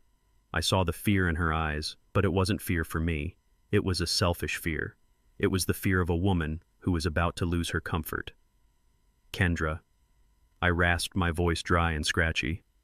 Are you okay? She didn't answer. She rushed into the room and fell to her knees beside the bed. She grabbed my hand. Her palms were clammy and cold. Daddy, you have to do it, she sobbed, burying her face in my mattress. Please, Daddy. Just sign the papers. Just give him what he wants. I felt a cold stone settle in my chest. I had hoped against hope that she had come to save me. I had hoped she had a phone hidden in her pocket. I had hoped she had called the police. But she hadn't come to break me out. She had come to break me down. I pulled my hand away from her grip. It wasn't an aggressive move, just a weary one. What did he tell you, Kendra? I asked, looking down at the top of her head. What did Gavin say? She looked up, tears streaming down her face, ruining her makeup. He is crazy, Daddy. I have never seen him like this. He is pacing in the library. He has a gun. He said if he doesn't get the money by Friday, the Russians will come for us. He said they will hurt me. She grabbed my hand again, squeezing it tight. He said he will kill both of us if you don't sign. He said it is the only way to save the family. The family. I looked at her and I realized with a devastating clarity that she didn't mean me. When she said family, she meant herself and Gavin. She was fighting for her marriage to a monster. She was fighting for the lifestyle I had paid for. Kendra. I said, my voice low and steady. He is drugging me. Your husband is poisoning me. Do you know that? She flinched. She looked away, her eyes darting to the corner of the room. I know he is giving you something to help you sleep. He told me. He said it is just to keep you calm until the transfer is done. He said he won't hurt you if you just cooperate. You believe him? I asked. You really believe that a man who mortgages his wife's house behind her back is going to be merciful to an old man he hates? Daddy, please, she wailed, desperate now. It doesn't matter. Just sign the power of attorney. Give him the foundation. We can make more money later. You always make more money. You are Isaiah Jeffries. You can fix anything. Just fix this. Save me, Daddy. Save me. Save me. That was it. The truth laid bare. She didn't care if I died. She just didn't want to get hurt. She was willing to sacrifice her father, the man who had given her everything, to appease a husband who treated her like a doormat.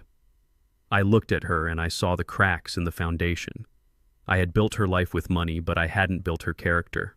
I had protected her too much. I had shielded her from the harsh realities of the world, and in doing so I had made her weak. I had raised a sheep who had fallen in love with a wolf, and now the wolf was hungry. I felt a profound sadness wash over me. It was heavier than the concrete blocks I used to lift. It was the death of a dream. The dream that my legacy would live on through her. The dream that I had raised a strong black woman who knew her worth. She wasn't that woman. She was just Gavin's wife. I realized then that she was beyond saving. If I gave her the money, Gavin would spend it and come back for more.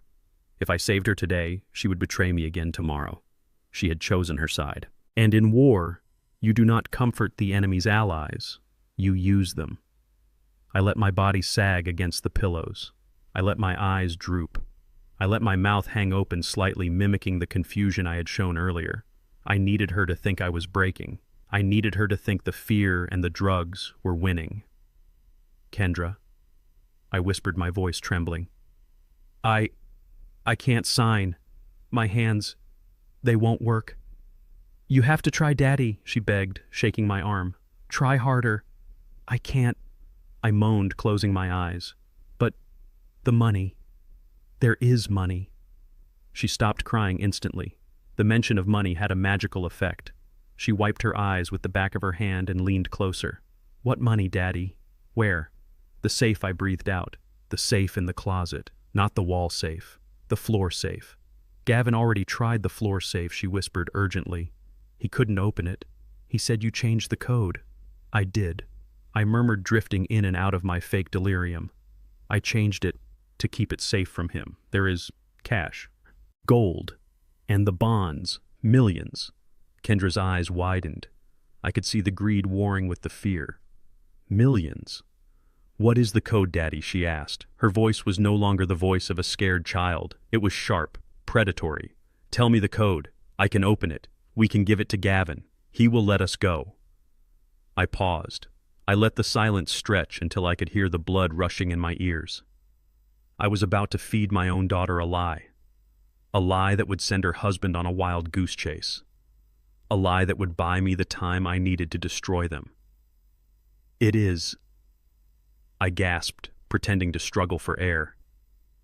It is your mother's birthday. Gavin tried that, she hissed. April 4th. It didn't work. No, I whispered, opening my eyes and looking straight into hers. Not like that. Backwards. Backwards, she repeated, frowning. The numbers are reversed, I said. Day, then month, then year, but backwards. So, 1952, 04, 04, she muttered, doing the mental math. No, I said, closing my eyes again, feigning exhaustion. Figure it out, Kendra. Mother's birthday. Reversed. She sat back on her heels. Her mind was racing. I could see the gears turning. She wasn't thinking about saving me anymore. She was thinking about the gold. She was thinking about being the hero who brought the loot to Gavin. She thought if she gave him the money, he would love her again. Thank you, Daddy, she whispered. She stood up. She smoothed her robe. She looked at me one last time. She didn't say I love you. She didn't ask if I needed water. She didn't adjust my pillow. She just turned and walked to the door. Kendra. I called out softly just before she left. She stopped, hand on the knob. Yeah. Don't let him hurt the house, I said. She didn't answer. She slipped out and the lock clicked shut. I listened to her footsteps running down the hallway. She was running to him. She was running to tell him the secret. I lay back on the pillows and stared at the ceiling. A single tear escaped from the corner of my eye and rolled into my ear. It was cold. The code I gave her was fake. My wife's birthday was April 4th. But the combination to the floor safe was actually the date I buried my father.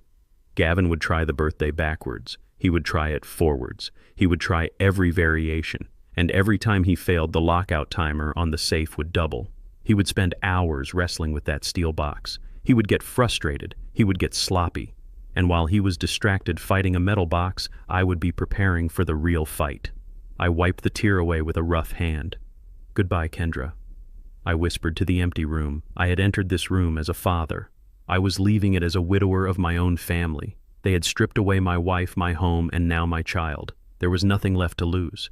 And a man with nothing to lose is the most dangerous man on earth. I sat up and swung my legs over the side of the bed. The pain was still there, but it felt distant now. My mind was clear. I looked at the closet. The laundry hamper was still there. The phone was still hidden. But I didn't need to call Luther again yet. I had given the order. The demolition crew was coming. I needed to prepare my body. I needed to be ready to move when the time came. I started to do leg lifts. Small, painful movements. 1, 2, 3. I gritted my teeth. I forced the blood to flow. I forced the muscles to wake up. They thought I was dying. They thought I was a vegetable. They were wrong. I was just getting warmed up. The house was silent, but it wasn't a peaceful silence. It was the heavy, suffocating silence of a bomb waiting to detonate. I lay in the dark, listening to the rhythm of my own heart and the distant hum of the refrigerator downstairs. It was midnight, the witching hour, the time when demons come out to play. I knew they were in the closet. I could hear the faint rustle of fabric as they pushed aside my suits. I could hear the heavy breathing of two people who were about to commit a felony, Gavin and Vivian, my wife and my son-in-law. They were huddled over the floor safe like scavengers picking at a carcass. I had given Kendra the code, 1952, April 4th, reversed, 250404. It was a fake code, but it was close enough to a real one that the safe wouldn't lock them out immediately. It would tease them. It would let them think they were getting somewhere. I heard the beep of the keypad. 1, 2, 3, 4, 5, 6, then a pause. Come on, come on, I heard Gavin whisper. His voice traveled through the open closet door, carrying the desperate edge of a man who owes $5 million to the Russian mob. Beep. Then the mechanical whir of the tumblers engaging. I smiled in the darkness. I hadn't given them the wrong code. I had given them the code to the guest safe. The decoy safe I had installed 5 years ago when I started keeping more cash in the house. I knew that one day someone might come looking. I just never thought it would be the people sleeping under my roof. I got it, Gavin hissed. It is opening. Vivian, look. We are saved. I heard the heavy steel door creak open. I could imagine the light from Gavin's flashlight cutting through the gloom of the closet, illuminating the velvet-lined interior. I could imagine their greedy hands reaching in, expecting to find stacks of $100 bills, bearer bonds, and gold coins. They were expecting the keys to the kingdom. Instead, they found my message. There was a long, confused silence. What is this? Vivian asked. Her voice was sharp, disappointed. Where is the money? There is nothing here, Gavin said. He sounded breathless. Just a picture and a piece of paper. I closed my eyes and visualized the contents. A black and white photograph of me from 1968. I was 20 years old, standing in the mud of the Mekong Delta holding an M16 rifle. My shirt was unbuttoned, my face was smeared with camouflage paint, and my eyes in that picture were cold. Dead. They were the eyes of a man who had seen hell and decided to build a condo there. And underneath the photo was a single index card.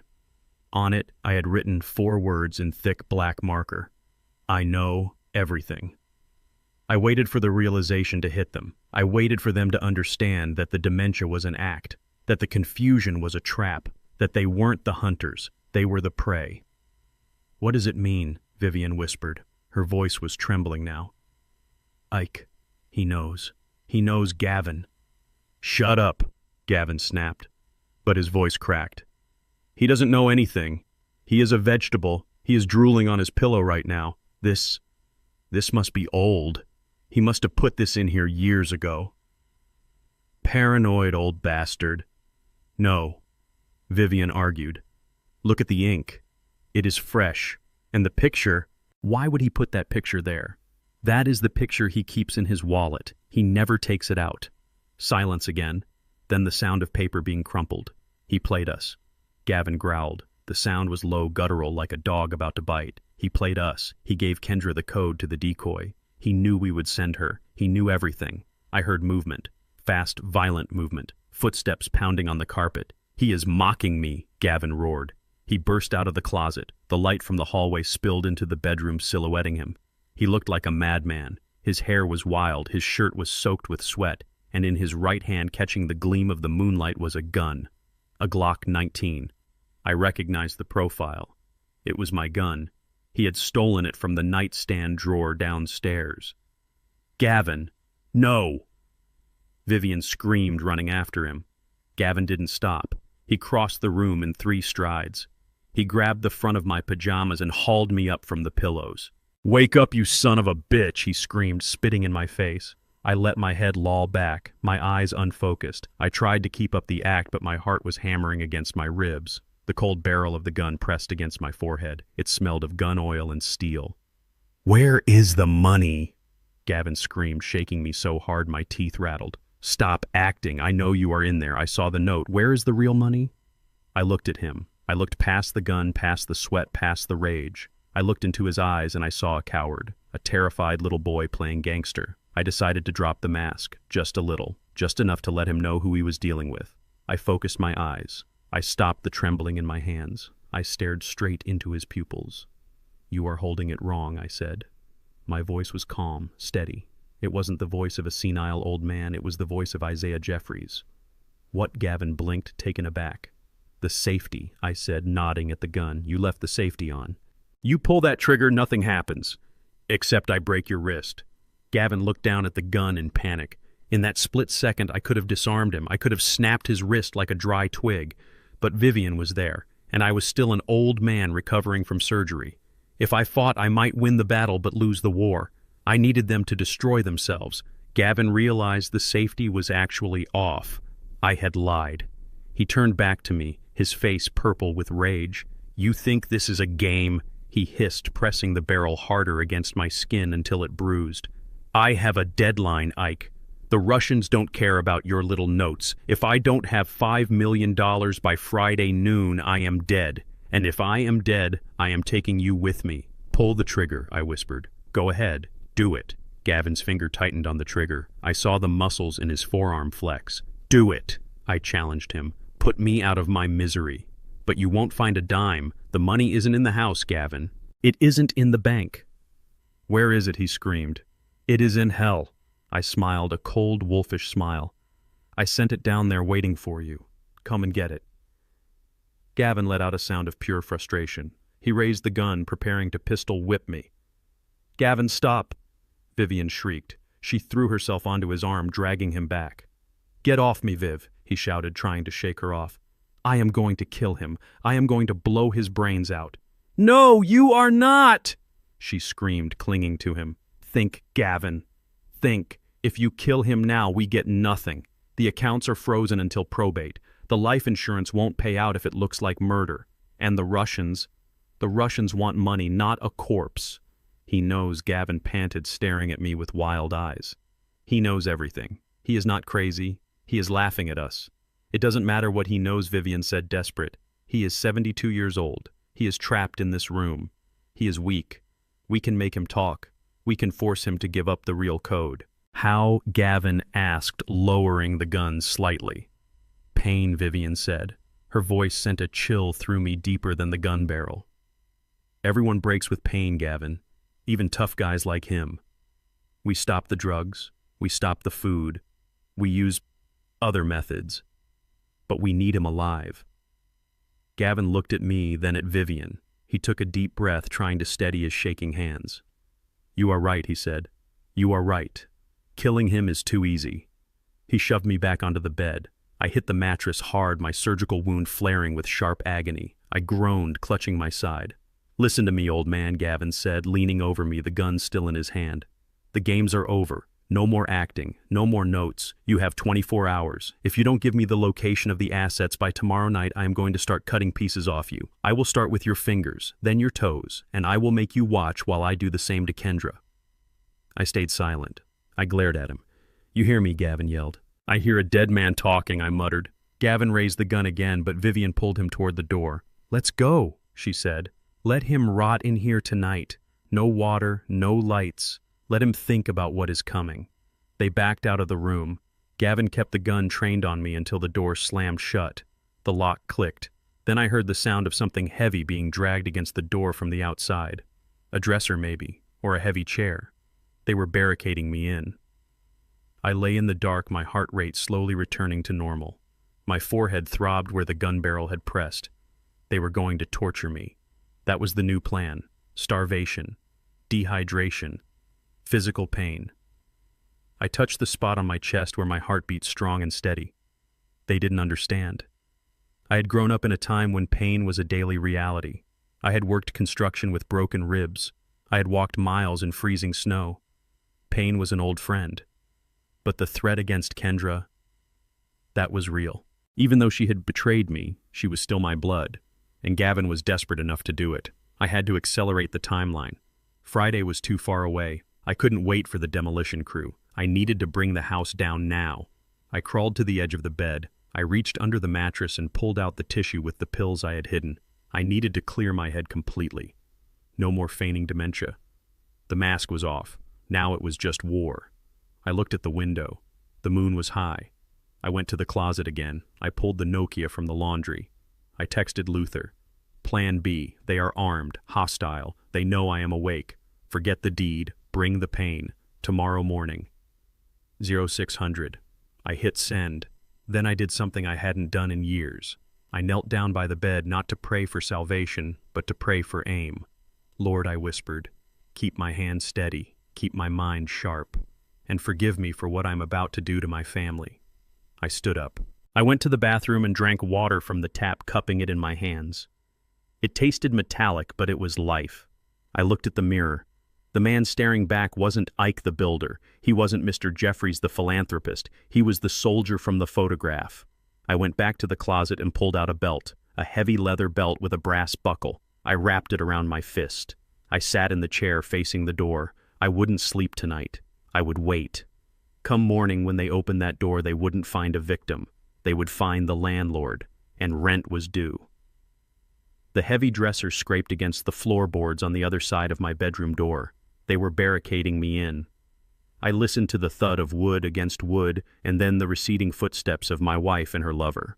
They were going downstairs to argue, to drink, to plan how they would torture the location of my fortune out of me in the morning. They thought they had trapped a helpless old man. They thought the lock and the barricade were enough. But they had forgotten who I was. I wasn't just a man who signed checks. I was a man who knew how things were put together, and more importantly, I knew how to take them apart. I waited until their voices in the hallway faded into the distance. Then I moved. I didn't go to the door. I went to the window.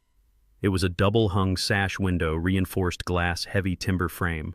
I had installed it myself 15 years ago. I knew its weight. I knew its weaknesses. I reached into the waistband of my pajama pants and pulled out the tool I had been hiding for 3 days. It wasn't a weapon. It was a stainless steel soup spoon I had stolen from my dinner tray on the first night. I had spent hours rubbing the handle against the rough, exposed brick in the back of the closet, sharpening the edge until it was as thin as a screwdriver blade. I jammed the flattened handle into the groove of the window lock. Paint flaked away. Years of varnish resisted me, but I applied steady pressure. Not force, leverage. Give me a lever long enough and I can move the world. Or in this case, I can pop a lock. Snap. The latch gave way. But opening the window wasn't enough. They had installed child safety stops years ago when the grandkids visited. The window would only open 4 inches. Not enough for a man my size. I had to take the whole sash out. I worked the spoon into the side jambs, digging for the hinge pins. My hands were shaking, not from age, but from the adrenaline dumping into my system. Downstairs I could hear Gavin shouting. He was losing it. Good. His anger was my cover noise. I popped the first pin. It clattered onto the sill. I caught it before it hit the floor. I attacked the second pin. Sweat stung my eyes. My surgical wound was throbbing, a deep, rhythmic bass drum of pain that synced with my heartbeat. Every time I twisted my torso, I felt the stitches pulling. I knew I was doing damage. I knew I was tearing myself open. But pain was temporary. Death was permanent. The second pin came free. I gripped the heavy window frame. It was time. I pulled it inward. It groaned, a protest of wood against wood. I lowered it gently to the carpet. The night air rushed in. It was cold. Chicago cold. It bit at my exposed skin and filled my lungs with the taste of freedom. I looked down. Below my window was the sloping copper roof of the sunroom. It was a 12-foot drop to the copper, then another 10 feet to the driveway. In my 30s, I would have jumped it without thinking. At 72, with a sliced scrotum and a body full of trace sedatives, it was a death-defying stunt. I didn't hesitate. I couldn't. I climbed onto the sill. I swung my legs over. The movement tore the incision. I felt it happen. A sharp, hot tear like a zipper opening in my flesh. I gritted my teeth so hard I thought a molar would crack. A low animal grunt escaped my throat. I looked down at my gray pajama pants. A dark stain was already spreading at the crotch. Blood, warm and sticky. I didn't stop. I couldn't look at it. I lowered myself, hanging by my fingertips from the sill. My arms screamed. The muscles I hadn't used for heavy lifting in years burned with lactic acid. I dangled there for a second, a 72-year-old man defying gravity and biology. Then I let go. I hit the copper roof of the sunroom hard. I tried to roll to absorb the impact, but my body was stiff. My shoulder slammed into the metal with a sickening crunch. I slid down the slope, my bare feet scrambling for purchase on the cold, slippery copper.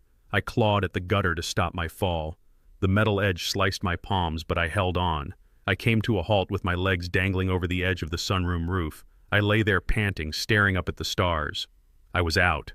I was out of the room, but I wasn't safe yet. "Hey," the voice came from above. I froze. I looked up. Gavin was leaning out of the window I had just exited. His face was twisted in a mask of pure shock. He must have come back to check on me. He must have heard the thud. He saw me. He saw the empty window frame. He saw the blood on the sill. "He is on the roof," Gavin screamed.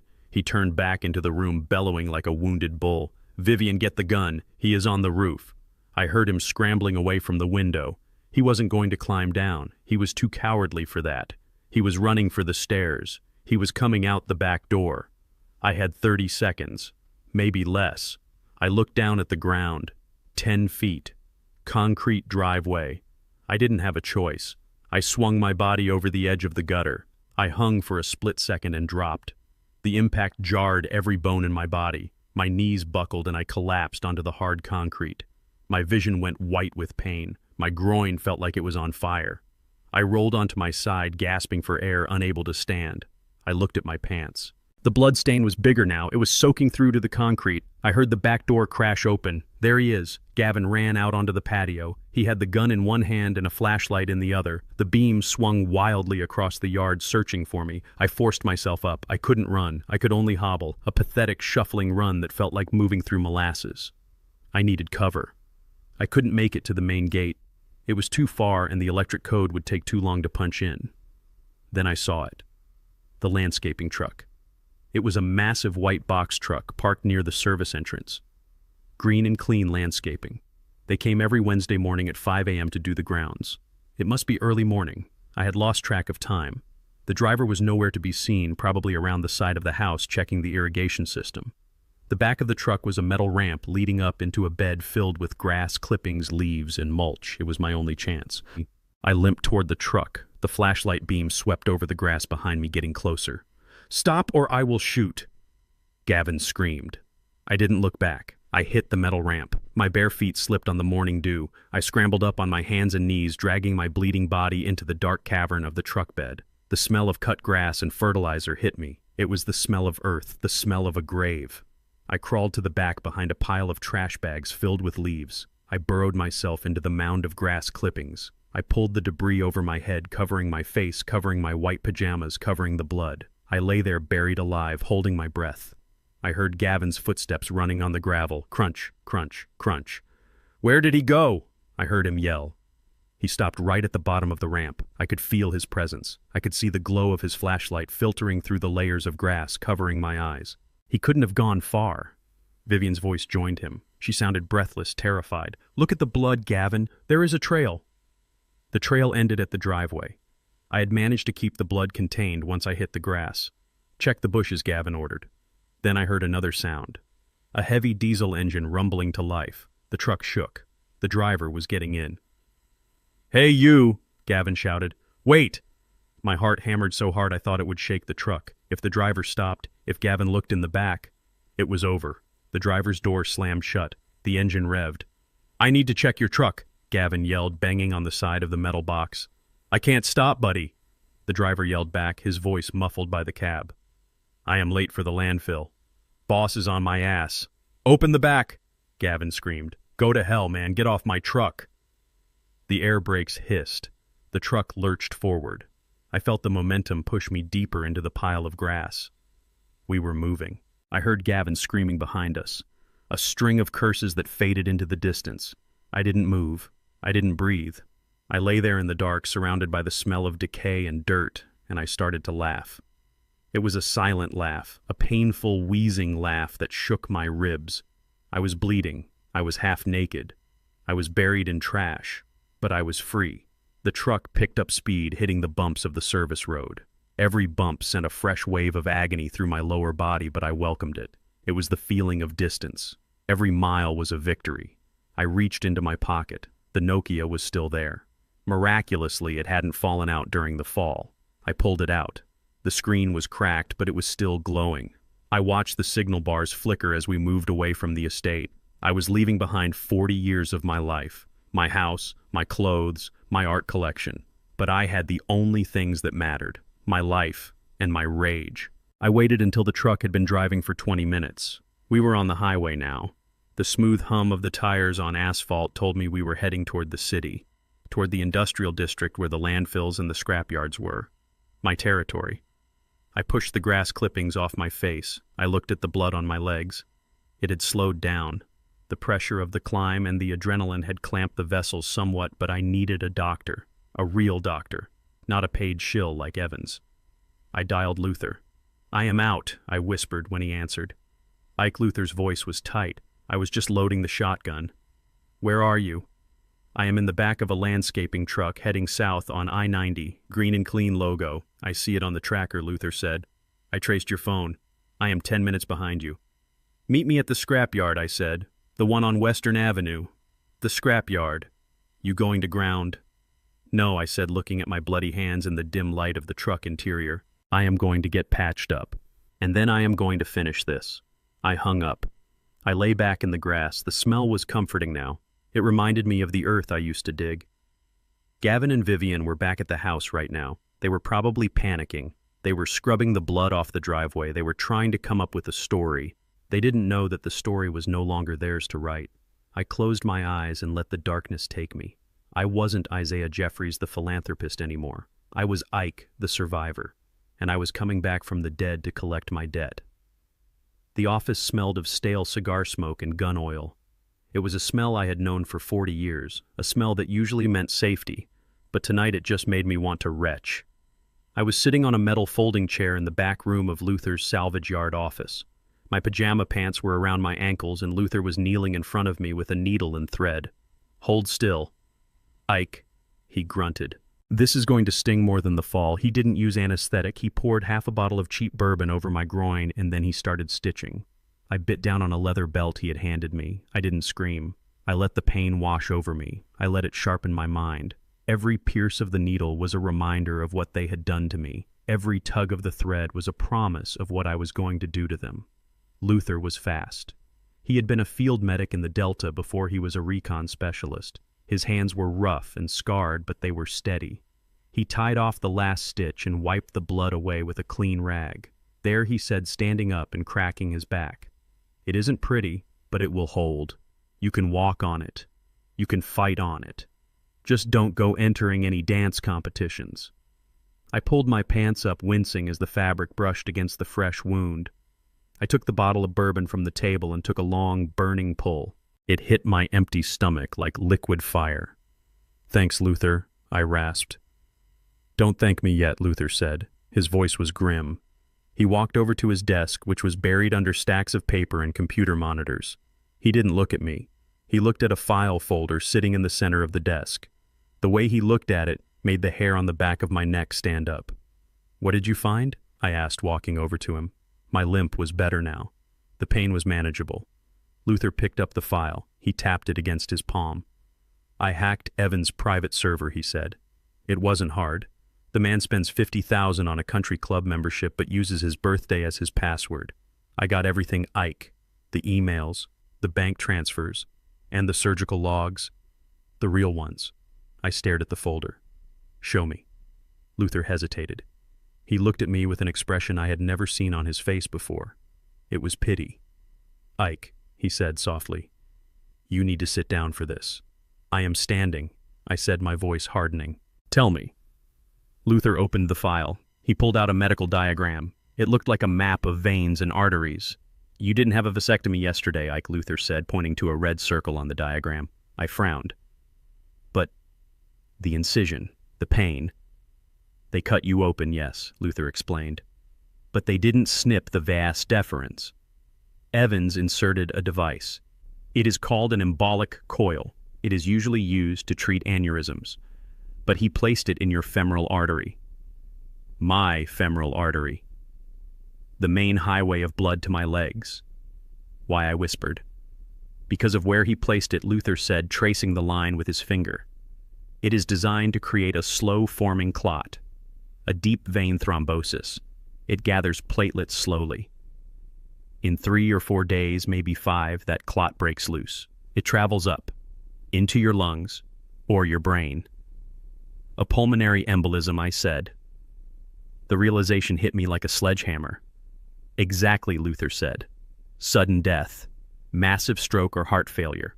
And because you just had surgery down there, any coroner would write it off as a post-operative complication.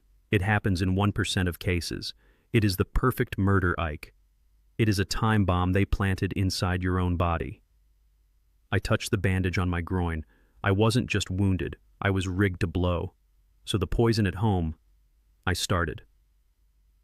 "Was just insurance," Luther finished. Or maybe just cruelty. They wanted to speed it up or make you pliable enough to sign the papers before the clot killed you. But even if you hadn't drunk a drop of that juice, you were a dead man walking by Saturday. I felt a cold sweat break out on my forehead. They had paid a doctor to sew death into my flesh. "Can we get it out?" I asked. Luther nodded. "I have a vet who owes me a favor. He operates off the books. We can get it out tonight.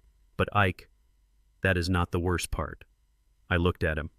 How could it be worse? I had a device in my artery designed to kill me. My wife and son-in-law were the architects. What could possibly be worse than that? Luther pulled another paper from the file. It was a lab report. It was dated 4 months ago. I kept digging.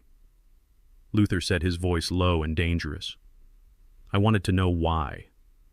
Why now? Why was Vivian so desperate for money that she would kill the goose that laid the golden eggs? Gambling debts are one thing, but murder. Murder takes a special kind of motivation. He handed me the paper. It was an HCG blood test result.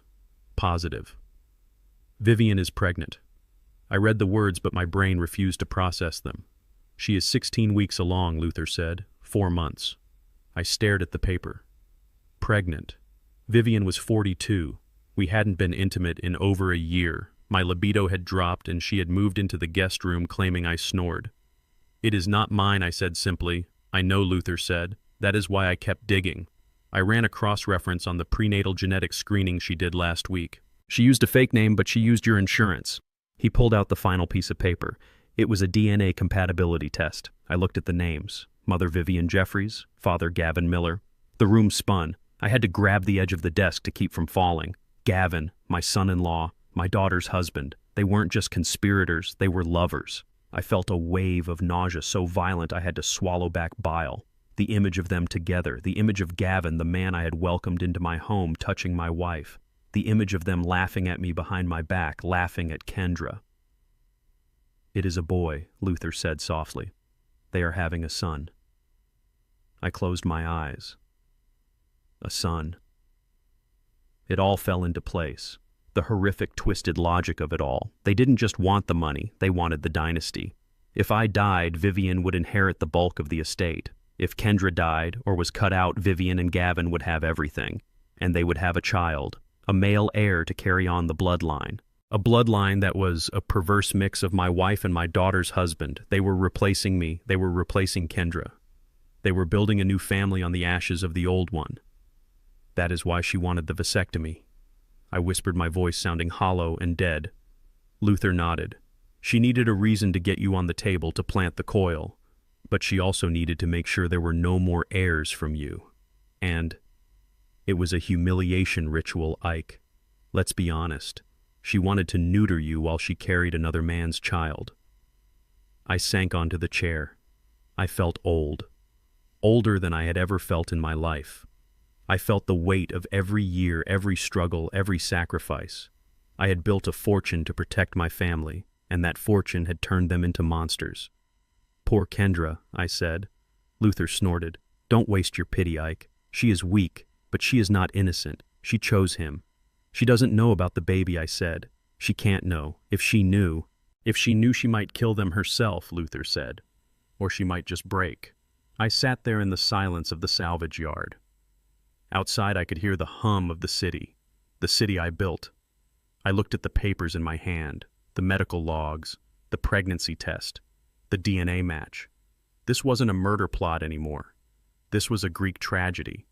It was biblical in its depravity. Ike, Luther said, putting a hand on my shoulder. What do you want to do? We have enough here to go to the cops. We can bury them under a mountain of felonies, attempted murder, insurance fraud, conspiracy. I looked up at Luther. I looked at the old soldier who had saved my life in the jungle. Cops, I repeated. If I go to the cops, they get arrested, they go to trial, they get lawyers. Vivian will cry and say she was manipulated. Gavin will plead insanity or turn state's evidence. They might serve 10 years, maybe 15. And the baby, Luther asked. The baby is innocent, I said. But the parents are cancer. I stood up. I crumpled the DNA test in my fist. No cops, I said. Luther smiled, a grim, humorless smile. I was hoping you would say that. I don't want them in a cell, I said. I want them in a cage of their own making. I want to destroy their reputation. I want to destroy their hope. I want them to think they have won everything, and then watch it turn to dust in their hands. I looked at the calendar on the wall. Today was Wednesday. I want my accounts emptied, I said. Every cent. Move it all to the charitable trust. Leave the personal accounts with zero. Done, Luther said, moving to his keyboard. And I want you to set up a meeting, I said. A meeting with who? With the Russians, I said. Luther stopped typing. He turned to look at me. You want to talk to Volkov?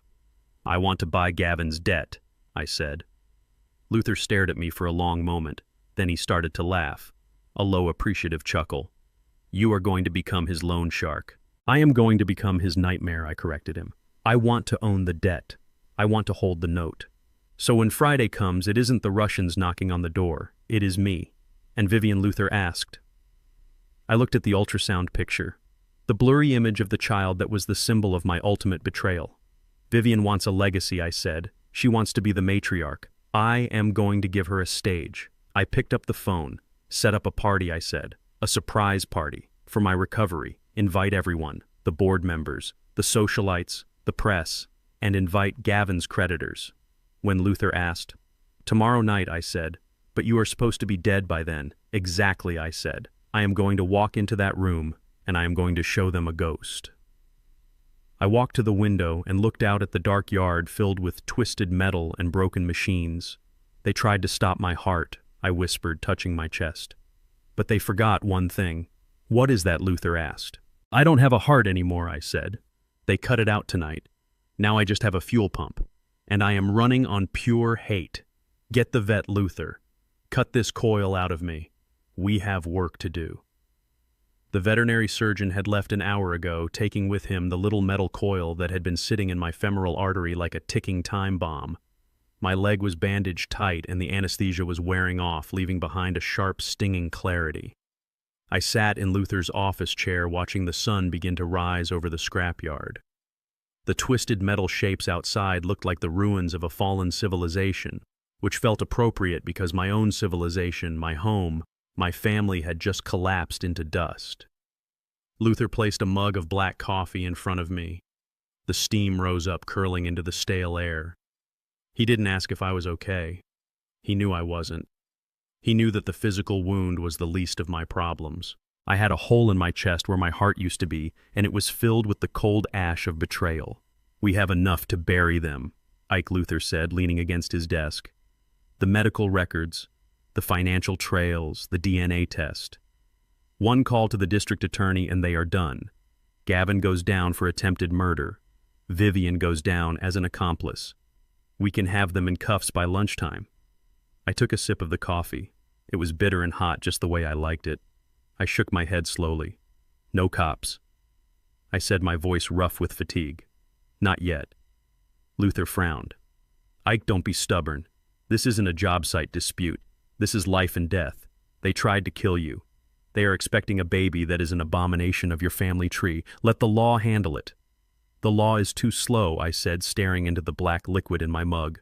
The law is clinical. The law will give them a trial. It will give them a chance to speak, to explain, to lie. It will give them 3 meals a day and a roof over their heads. I looked up at Luther. I don't want them punished, I said. I want them erased. I want to take away the one thing that matters to them more than my life. I want to take away their future. I want to take away their name. And most of all, I want to take away their money. I turned to the computer on Luther's desk. It was an old machine, but it was powerful. Luther used it to skip trace debtors and find people who didn't want to be found. I need access to the banking system, I said. Luther moved aside, giving me the chair. You going to freeze the accounts? No, I said, cracking my knuckles. I am going to drain them. I logged into the online banking portal. But I didn't use my standard login. I used a sequence of keystrokes I hadn't touched since 1998. Back then, Chicago was a different city. It was wilder, rougher. To do business, you had to have contingency plans. I had set up a ghost account, a shell company registered in Panama that didn't technically exist on any American ledger. It was my doomsday fund, my escape hatch. I pulled up the joint account I shared with Vivian. The numbers on the screen were staggering. $2.5 million in liquid cash. This was our operating capital. The money for the bills, the staff, the vacations, the jewelry. It was the money Vivian used to buy her affection and hide her insecurities. I looked at the transaction history. I saw the charges. Neiman Marcus, $4,000. Cartier, $12,000. Dr. Evans' private practice, $25,000. She had used my own money to pay the man who cut me open. My finger hovered over the enter key. If I did this, there was no going back. This was theft, technically. But you can't steal what is yours, and you can't steal from people who are already dead to you. I typed in the transfer amount, every single penny. $2,482,000.50. I routed it not to my ghost account, but to the Jeffries Foundation, the charity Gavin wanted to hijack, the charity that helped young men from the hood get an education. I hit enter. Processing. Approved. The balance on the screen dropped to 0. I sat back and let out a breath I didn't know I was holding. Vivian's lifeline was cut. When she tried to buy her morning latte or pay the florist for the funeral wreath she was planning for me, her card was going to decline. The humiliation would be the first strike. But that was just the jab. Now I needed the hook. I turned to Luther. "Give me a burner phone." He opened a drawer and tossed me a cheap plastic prepaid phone. "I need you to spoof the number," I said. "Make it look like it is coming from a restricted line, the kind bad men use." Luther tapped a few keys on his keyboard. "Done." "Who are we calling?" "We aren't calling," I said. "We are texting." Gavin hates talking on the phone. He prefers to read his bad news. I held the phone in my hand. I imagined Gavin right now. He was probably at the house pacing the floor wondering where I had gone. He was probably terrified that I had gone to the police. But he was also greedy. Greed was his compass. It pointed him north even when the ship was sinking. I needed to feed that greed. I needed to make him believe that me running away wasn't an escape but a heist. I typed the message slowly, making sure every word was calculated to trigger his paranoia. "Gavin, you don't know me, but I know you. I am the silent partner. The old man isn't crazy, he just moved the big pile. 10 million USD transferred to Cayman Holdings this morning. He put the access code on a microdot inside his upper left molar denture. Find the teeth, find the money. Don't let the wife know. She talks too much." I read it back. It was absurd. It was something out of a bad spy movie. But Gavin wasn't a smart man. He was a desperate man living in a movie of his own making. He believed in shortcuts. He believed in secrets. And most of all, he believed that everyone was as deceitful as he was. "Why the dentures?" Luther asked, reading over my shoulder. "That is Twisted Ike. Because I want them to look at me," I said, my voice cold. "If they find me, or if they think they find me, I want them to be looking at my teeth, not my eyes. I want to dehumanize myself in their eyes so completely that they stop seeing a father and start seeing an ATM." And the part about not telling the wife, Luther asked. "Divide and conquer," I said. "Gavin needs 5 million for the Russians. The text says there is 10 million. If he thinks he can get it all for himself, he will cut Vivian out. He won't tell her about the text. He will start acting strange. He will start hunting me alone. And Vivian will see him pulling away. She will think he is cutting a deal without her." I hit send. The message flew through the digital ether, seeking out the phone of the man who was sleeping with my wife. "Now we wait," I said, putting the phone down. At the house, the chaos would be starting. I imagined Gavin's phone buzzing in his pocket. I imagined him pulling it out, expecting a threat from the Russians or a text from a mistress. I imagined his eyes widening as he read the words. $10 million. He would look at Vivian. She would be crying or drinking or pacing. He would slide the phone back into his pocket. He wouldn't say a word. He would go to the bathroom. He would check the bank accounts on his phone to see if I really had moved money. And when he saw the joint account was empty, showing 0 balance, he would panic. But then he would remember the text. He moved the big pile. He would think I had drained the joint account as part of the move to the Caymans. The lie would become truth in his mind. He would need to find me, not to kill me anymore, but to extract my teeth. It was grotesque, it was barbaric, and it was exactly what he deserved. "Luther," I said, standing up. The pain in my leg was a dull throb now, a background noise to the symphony of destruction I was composing. "We have 24 hours until the party. I need a suit, a white suit, the kind I used to wear in the 80s when I owned this town, and I need you to find the Russians. "You are really going to buy the debt?" Luther asked. "I am," I said. "I want the paper. I want to be the one holding the leash." I walked to the dirty mirror in the corner of the office. I looked at my reflection.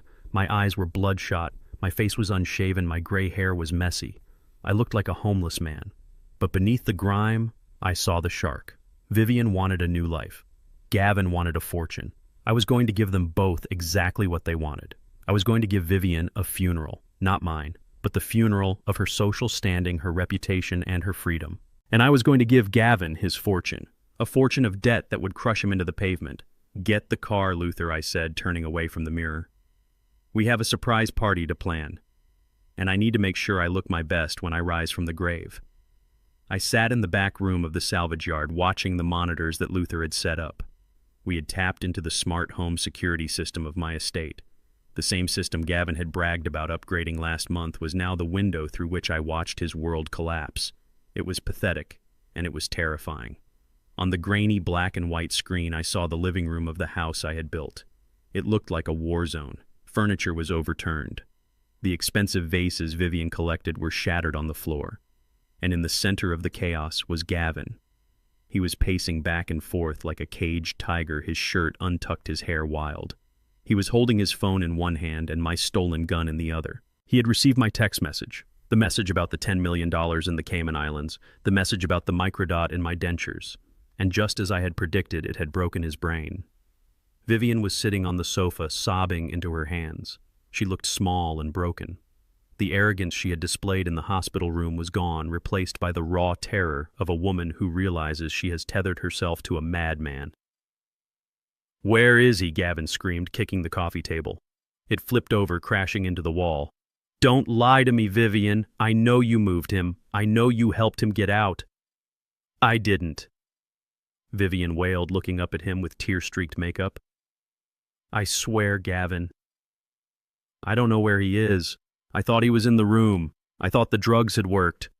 "Liar," Gavin roared. He marched over to her and shoved the phone in her face. "Read this. Read it. My contact says he moved $10 million this morning. 10 million. That is double what we thought he had. And he moved it to a ghost account. You are the only one who knows his passwords, Vivian. You are the only one who could have authorized that transfer." I watched Vivian squint at the screen. I saw the confusion on her face. She checked her own phone frantically, probably logging into our joint account. I saw her face go pale when she realized the balance was zero. "It is gone," she whispered. "The money is gone." "Yeah, it is gone," Gavin spat. "Because you took it. You cut a side deal, didn't you? You realized the ship was sinking, so you grabbed the cash and you helped the old man escape. Where are you meeting him, Vivian? Are you planning to run away together? Are you going to leave me here to deal with the Russians?" "No, Gavin, please," Vivian cried, standing up and reaching for him. "I didn't take it. I swear. If the money is gone, he must have moved it. He must be awake." "He is not awake," Gavin screamed. "He is a vegetable. You told me he was a vegetable. Vegetables don't transfer $10 million. You did this. You are trying to screw me over." He raised his hand and struck her. It was a backhanded slap, hard and brutal. Vivian spun around and fell back onto the sofa. She held her cheek, staring at him in shock. In 20 years of marriage, I had never raised a hand to her. I had neglected her, perhaps. I had worked too much.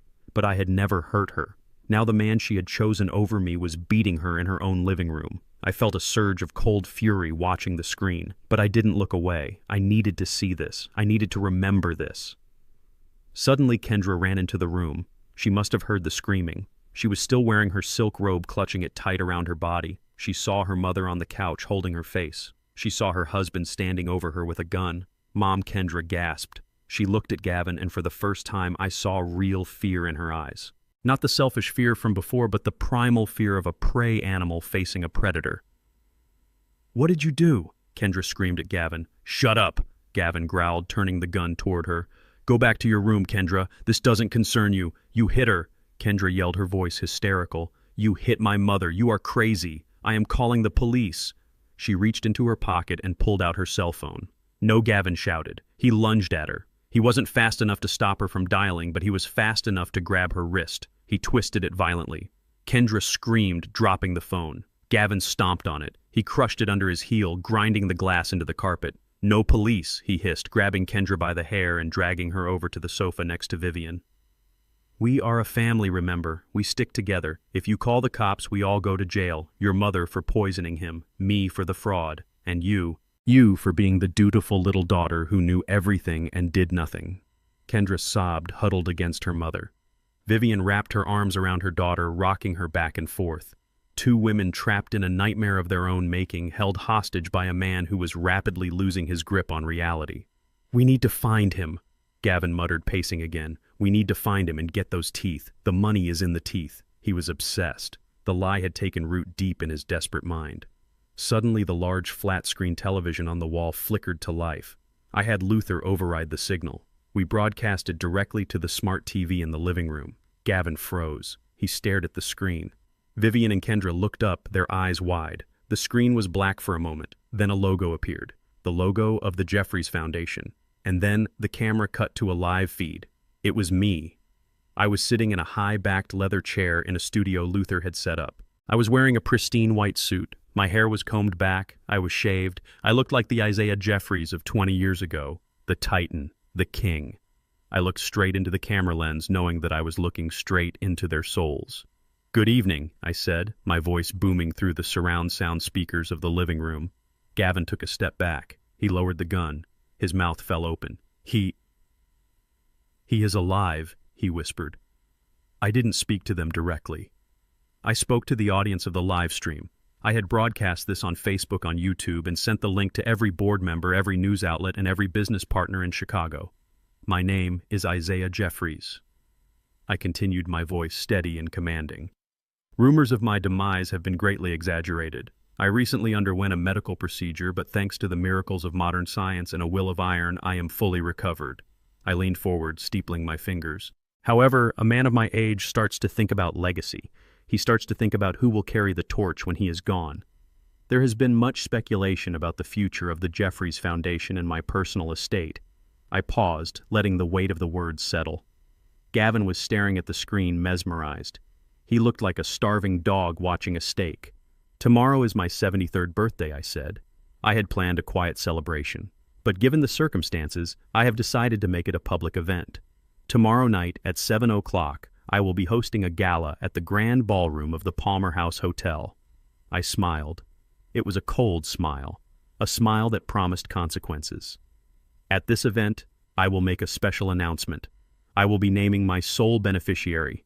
One person will inherit control of the foundation, the estate, and the assets, including the liquid capital I have recently consolidated. I saw Gavin's eyes widen. Consolidated. He took that as confirmation of the Cayman transfer. "To my family," I said, looking directly into the lens. "To my loving wife, Vivian. To my devoted daughter, Kendra. And to my son-in-law, Gavin. I expect you there. We have much to discuss, and I have a special gift for each of you." The screen went black. The silence in the living room was deafening. "He is alive," Vivian whispered. She sounded relieved and terrified at the same time. "He is mocking us," Gavin said. He was shaking. He didn't turn the money over to the cops. He didn't call the police. Why, Vivian asked. Why didn't he turn us in? He knows Gavin. He must know. "Because he wants to play games," Gavin said, his eyes narrowing. "He thinks he has won. He thinks he can dangle the money in front of us and watch us jump." Gavin turned to look at the two women. The fear in his eyes was being replaced by a new, dangerous resolve. "He is naming a sole beneficiary," he muttered. "One person." He looked at Vivian. Then he looked at Kendra. "It could be me," he said, mostly to himself. "Maybe he doesn't know everything. Maybe he thinks I am still the loyal son-in-law. Or maybe he wants to make a deal. He wants to humiliate us," Vivian said, shaking her head. "It is a trap, Gavin. We can't go. We have to run. We have to leave the country tonight."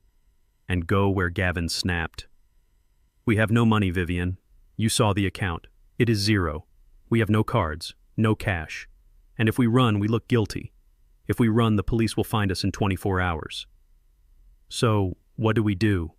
Kendra asked, her voice barely a whisper. "We go," Gavin said, straightening his jacket. "We go to the party. We play the part of the happy family one last time." "But he knows," Vivian cried. "It doesn't matter what he knows," Gavin said, checking the clip in the gun. "He hasn't gone to the police. That means he wants something. Maybe he wants to cut a deal, or maybe he is just an arrogant old man who wants an audience. He walked over to the mirror in the hallway and looked at himself. He smoothed his hair. He tucked the gun into the back of his waistband. "We have 24 hours, Gavin said. If the money is in the Caymans, the access codes are still on him." He said the molar right, the tooth. He turned back to them with a look of pure insanity. "We go to the party. We get him alone. We get the tooth. And then we finish what we started." "But the Russians," Vivian whispered. "The deadline is Friday." "Exactly," Gavin said. "The party is Thursday night. We have one night to win it all back." He looked at Kendra and Vivian.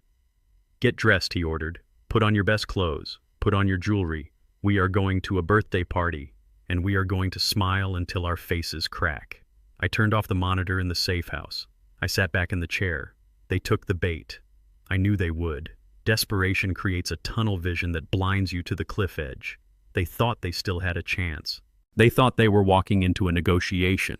They didn't know they were walking into an execution. Luther walked in carrying a garment bag. "Your suit is ready, Ike," he said. I stood up. My leg throbbed, but the pain felt distant now. I looked at the black screen where my family had been. "Tomorrow," I said, taking the suit, "we end it." I wasn't just throwing a party. I was hosting a trial. A public trial where the evidence would be projected on a 30-foot screen and the jury would be the entire city of Chicago, and the sentence would be absolute ruin. The grand ballroom of the Palmer House Hotel was a cathedral of gold leaf and velvet. It was the kind of place where Chicago's elite came to congratulate themselves on being rich. Crystal chandeliers the size of small cars hung from the frescoed ceiling, casting a warm, expensive glow over the 300 guests who had gathered for my birthday. The air smelled of lobster bisque, expensive perfume, and hypocrisy. I stood backstage in the wings watching the room fill up on a monitor. I was wearing the white suit. It was a bespoke Italian-cut silk and wool blend that Luther had picked up for me that morning. It was stark, pristine, and aggressive. In a sea of black tuxedos and dark evening gowns, I would shine like a beacon. I would look like a ghost returning from the grave to haunt the living. Luther stood beside me, adjusting his earpiece. He looked uncomfortable in his rented tux, but his eyes were scanning the crowd with the precision of a sniper. "Table 9 is set," he murmured, leaning close to my ear. "Your special guests have arrived." I looked at the monitor. Table 9 was positioned strategically near the front right in the line of sight of the podium. Seated there were 4 men.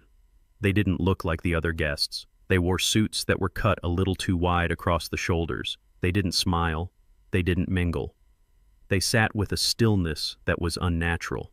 In the center was Sergei Volkov. I recognized him from the dossier Luther had compiled. He was younger than I expected, maybe 40, with a shaved head and eyes that looked like chips of ice. He wasn't drinking the champagne the waiters were passing around. He was drinking water. He was on the clock. "They are waiting for their money," I said, adjusting my cufflinks. "They are waiting for blood," Luther corrected. "If Gavin doesn't pay up tonight, they are going to drag him out through the kitchen and put him in a trunk." "Good," I said. "Let them watch." Then I saw them. The doors at the far end of the ballroom opened and my family walked in. They were putting on the performance of a lifetime. Gavin led the way. He was wearing a midnight blue tuxedo, his hair slicked back. He was smiling, but it was a tight, manic smile that didn't reach his eyes. He was gripping Vivian's arm, steering her like a prop. Vivian looked stunning and tragic. She wore a long emerald green gown that barely concealed the tremors in her hands. She was smiling too, nodding at people, waving to friends, but her eyes were darting around the room frantically. She was looking for me. She was looking for the police. She was looking for a way out.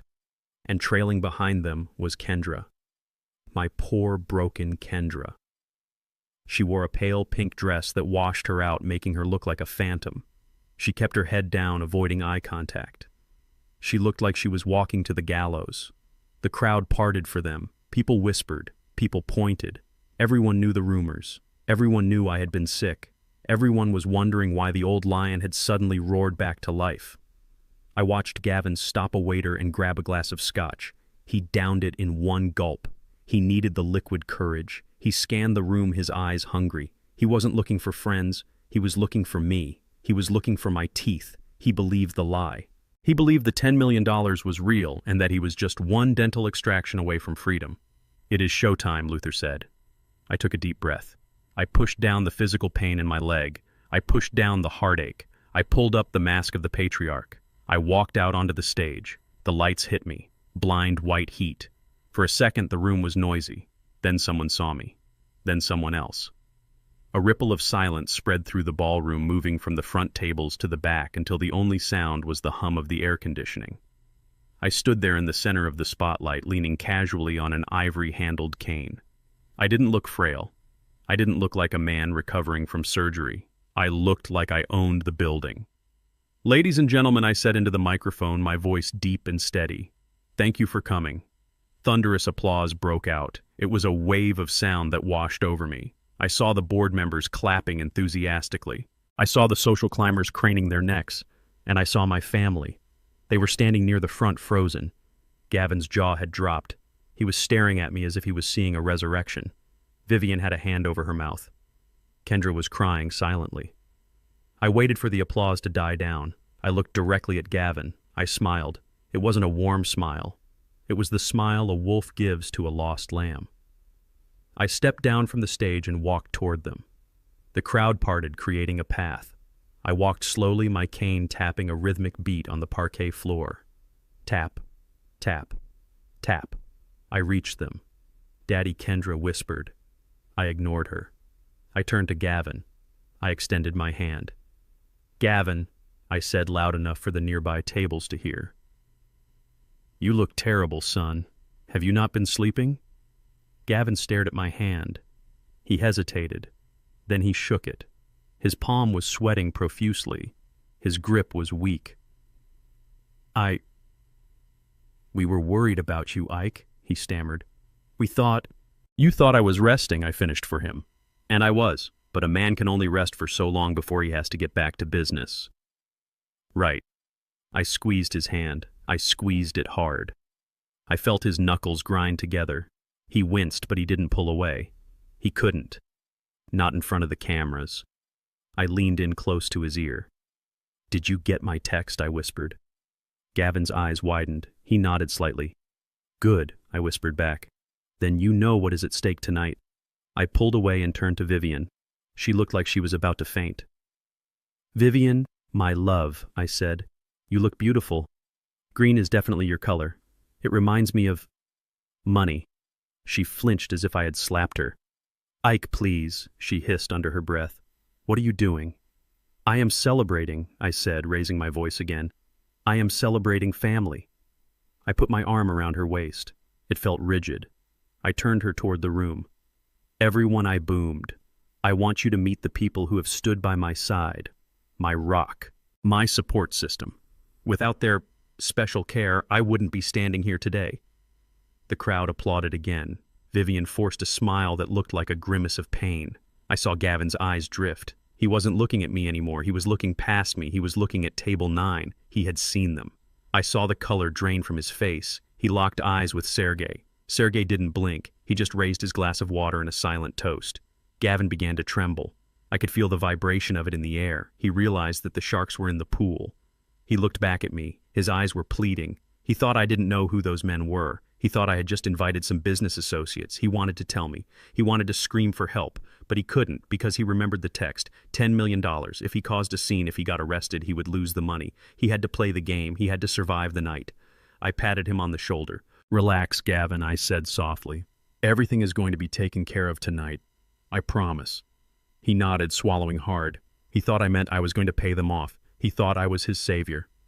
I walked back up to the stage. I adjusted the microphone.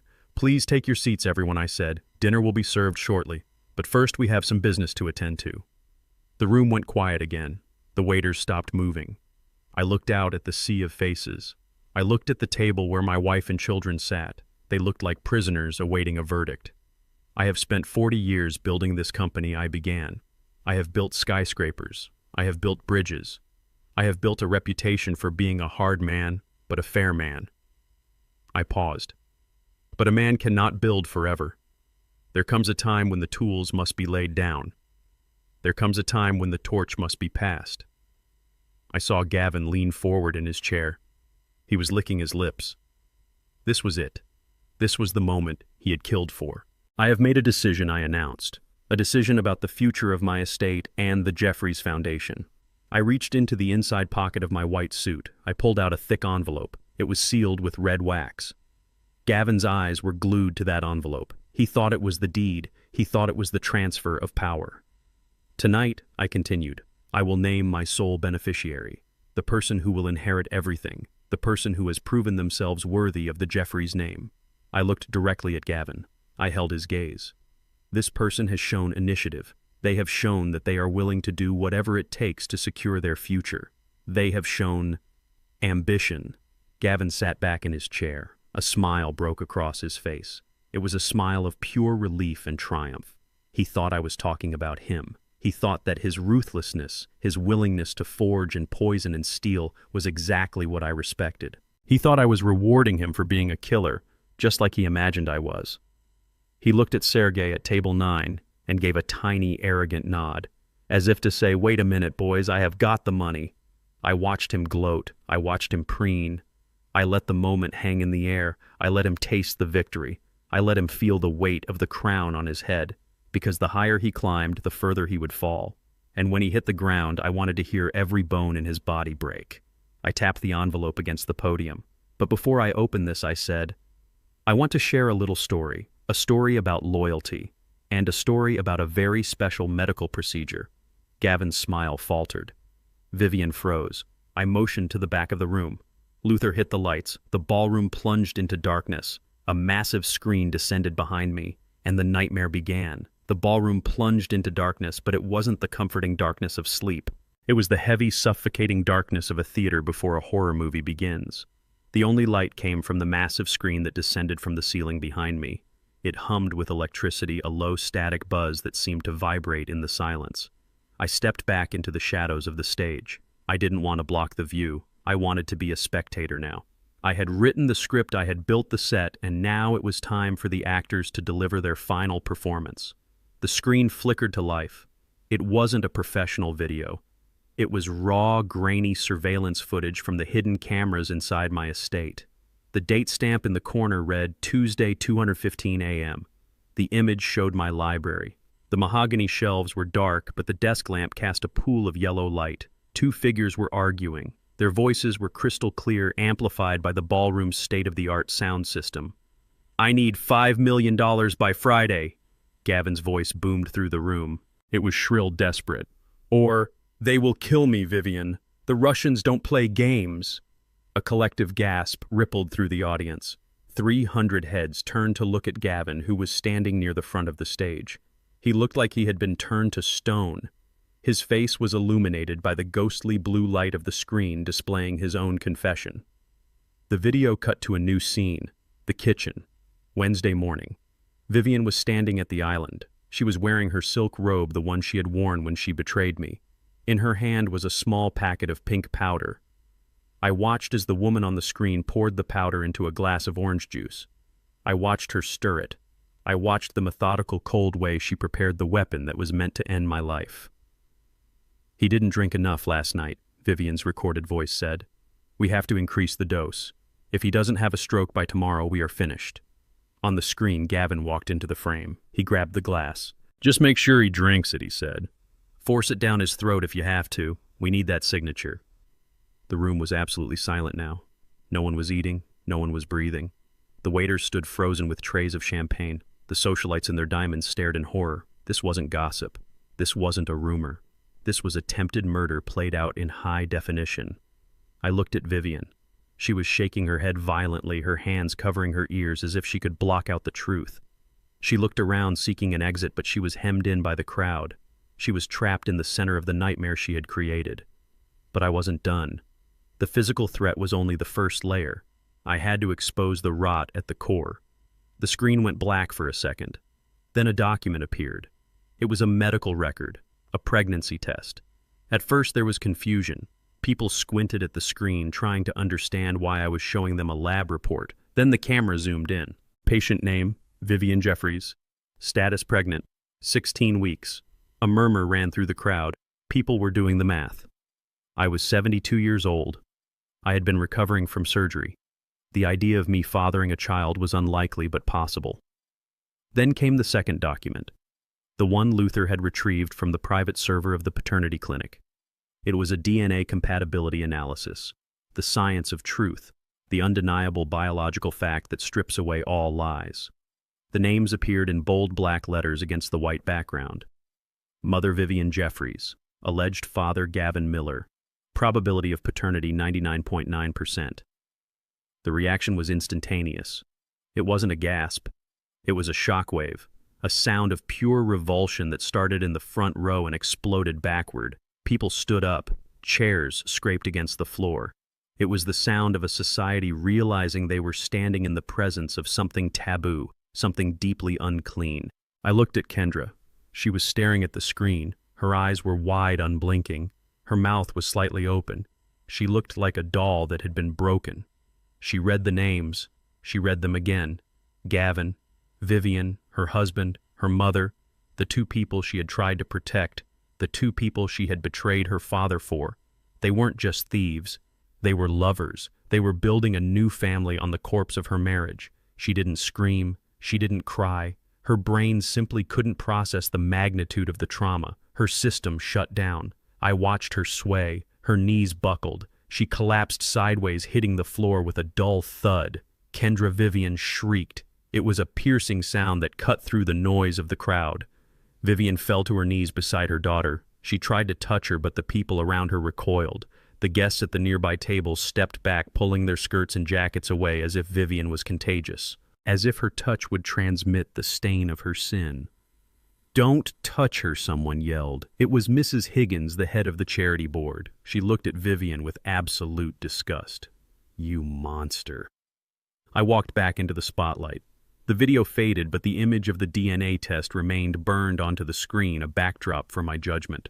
I looked down at the chaos. "I told you," I said into the microphone, my voice calm and cold. "I told you I would name my sole beneficiary tonight." I pointed to the screen. "There is no beneficiary. There is no legacy for you. Because you are not a family. You are a cancer." Gavin hadn't moved. He was staring at the screen, his eyes vacant. The lie about the $10 million, the microdot in the tooth, it had all evaporated. He realized there was no money, there was no escape. He had walked into the lion's den wearing a meat suit. He looked around wildly. He looked at me. "Ike," he stammered, his voice barely audible over the jeers of the crowd. "Ike, please. It is a mistake. It is a fake." I didn't answer him. I just looked toward Table 9. The 4 men at Table 9 stood up in unison. They moved with a synchronized grace that was terrifying to behold. They weren't looking at the screen. They weren't looking at the fainting woman. They were looking at Gavin. Sergei Volkov. The man in the center buttoned his jacket. He smoothed his tie. He looked at me and gave a small, respectful nod, acknowledging the transaction. I had bought the debt. I had given him the location. Now he was here to collect the collateral. Sergei smiled. It wasn't a happy smile. It was the smile of a butcher eyeing a side of beef. Gavin followed my gaze. He saw them. He saw the men he owed $5 million to standing between him and the exit. He saw the cold promise of violence in their eyes. He took a step back, bumping into a waiter. A tray of glasses crashed to the floor, shattering into 1,000 pieces. "No," Gavin whispered. "No, no, no." He turned to run. He turned. He pushed a guest out of the way, scrambling toward the kitchen doors. But the men from Table 9 were faster. They didn't run. They glided. 2 of them moved to intercept him, cutting off his path with professional efficiency. Gavin froze. He was trapped. Behind him was the stage where I stood with the evidence of his crimes. In front of him were the killers he had tried to swindle. Beside him lay his wife and mother-in-law, broken by the truth.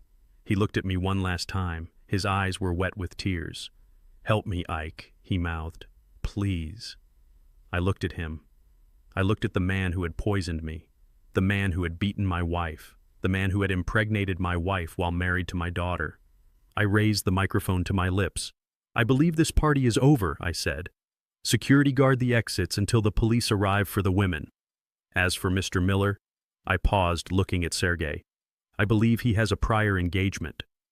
Sergei stepped forward. He placed a heavy hand on Gavin's shoulder. It looked like a friendly gesture to the uninitiated, but I saw Gavin's knees buckle under the pressure. "We have a car waiting." "Mr. Miller," Sergei said, his voice low and smooth. We have much to discuss regarding your accounting errors. Gavin tried to scream, but one of the other men moved close, pressing something into his side. A knife, maybe. Or a gun. The scream died in his throat, turning into a pathetic whimper. They began to walk him out, not through the main doors, but through the side exit leading to the loading dock. Gavin stumbled, his legs useless. They practically carried him, his feet dragging on the expensive carpet. He looked back at me, his eyes wide with terror, pleading for a mercy that didn't exist. I watched them go. I watched my son-in-law being dragged into the darkness. I knew I would never see him again. I knew the police would never find him. He was going to a place where debts are paid in flesh and bone. I looked down at Vivian. She was weeping over Kendra's unconscious body, rocking back and forth. The police sirens were already wailing in the distance, approaching the hotel.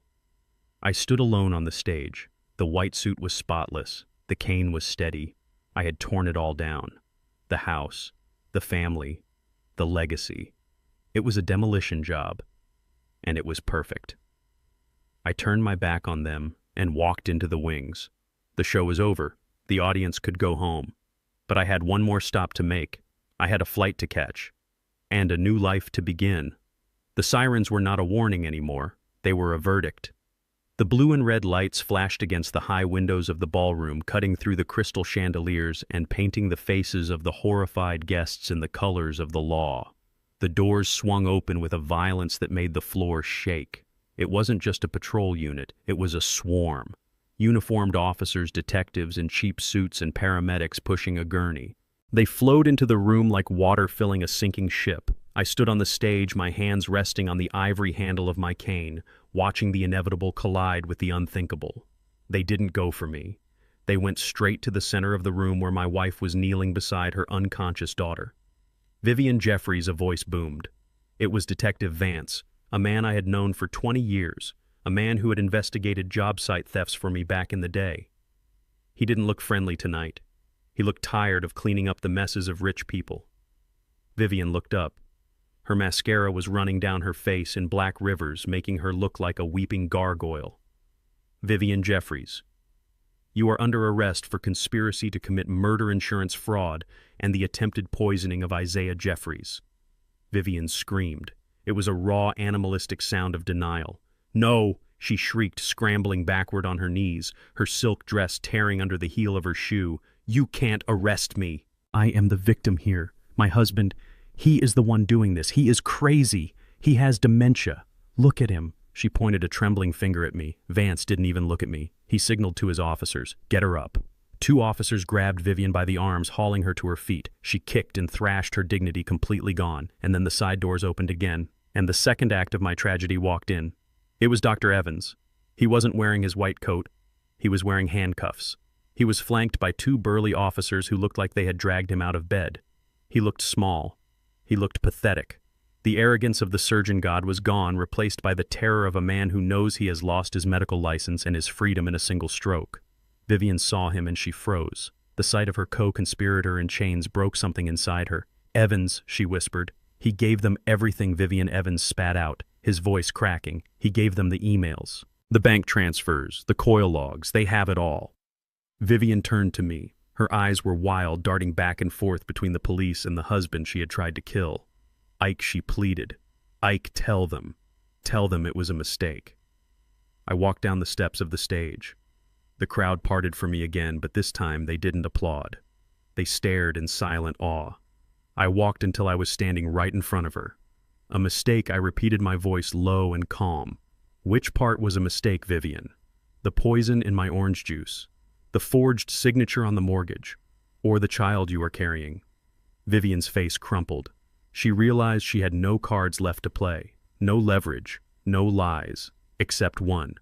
She threw herself toward me, straining against the grip of the officers. I did it for you, she wailed. Her voice echoed off the vaulted ceiling, desperate and delusional. I did it for us, Ike. I stared at her. For us. Yes, she sobbed, the tears flowing freely now. I wanted to give you a son. I knew you wanted an heir. I knew you were disappointed that we only had Kendra. I wanted to give you a boy to carry on your name. That is why I did it. I got confused. I made bad choices. But it was all out of love, Ike. I swear. It is your son." The room went deadly silent. Even the police officers seemed to pause, waiting for my reaction. She was claiming the baby was mine. She was claiming that her affair with my son-in-law was actually a twisted act of love for me. It was the most beautiful and disgusting lie I had ever heard. I stepped closer. I leaned in so that only she and the officers could hear me clearly. "You really are a piece of work, Vivian," I said softly. "You almost believe it, don't you? You have told yourself this lie so many times that it has become your truth." "It is the truth," she cried, nodding frantically. "It is your baby." I shook my head slowly. "You forgot one thing, Vivian. One very small, very important detail." What she whispered, her eyes wide. "I had a vasectomy in 1985, I said. Vivian blinked. "What?" "1985, I repeated. 6 months after Kendra was born. I decided one child was enough.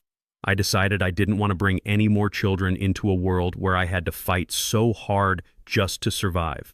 I had the procedure done at a clinic on the South Side. I never told you. I never told anyone, because back then it was my business." Vivian's mouth opened and closed like a fish out of water. Her brain was trying to process the timeline, trying to find a loophole. "But the surgery last week," she stammered. "The surgery last week was a show," I said, my voice turning to steel. "I knew what you were planning, Vivian. I knew about the coil. I knew about the poison." Her face went pale white. You knew." "From the very beginning," I said.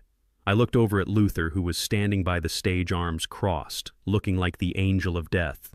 "Luther has had your phone cloned for 3 months, I explained. I read every text between you and Gavin. I heard every voicemail. I knew about the affair before you even missed your first period." Vivian sagged in the officer's grip. Her legs gave out. "So when you suggested the vasectomy," I said, leaning down to look her in the eye, I agreed. "Because I wanted to see how far you would go. I wanted to see if you would actually let that Butcher Evans cut me open. I wanted to see if you would actually put the poison in my glass." "You let me do it," she whispered, horrified. "You let me poison you." "I never drank it, Vivian," I said. "The envelope Dr. Evans gave you. The one with the dosage plan. I took it out of your purse while you were sleeping on Tuesday night. I replaced the powder with crushed vitamins and red food coloring, the real poison, the real evidence. I handed it to Detective Vance on Tuesday morning in a Ziploc bag." Vivian looked at Vance. The detective nodded slowly, reaching into his pocket and pulling out an evidence bag containing the familiar white envelope. "We analyzed it," Mrs. Jeffries Vance said, his voice flat. "A lethal cocktail of digitalis and psychotropics, enough to stop an elephant's heart, or make an old man look like he died of natural causes." Vivian let out a sound that wasn't human. It was the sound of a soul shattering. "You set me up," she screamed. "You set me up." "I didn't set you up," I said, straightening my back and smoothing my white suit. "I just gave you enough rope. You and Gavin did the rest. You tied the noose around your own necks. I just kicked away the chair." "Why?" she sobbed. "Why didn't you just divorce me? Why did you have to destroy us?"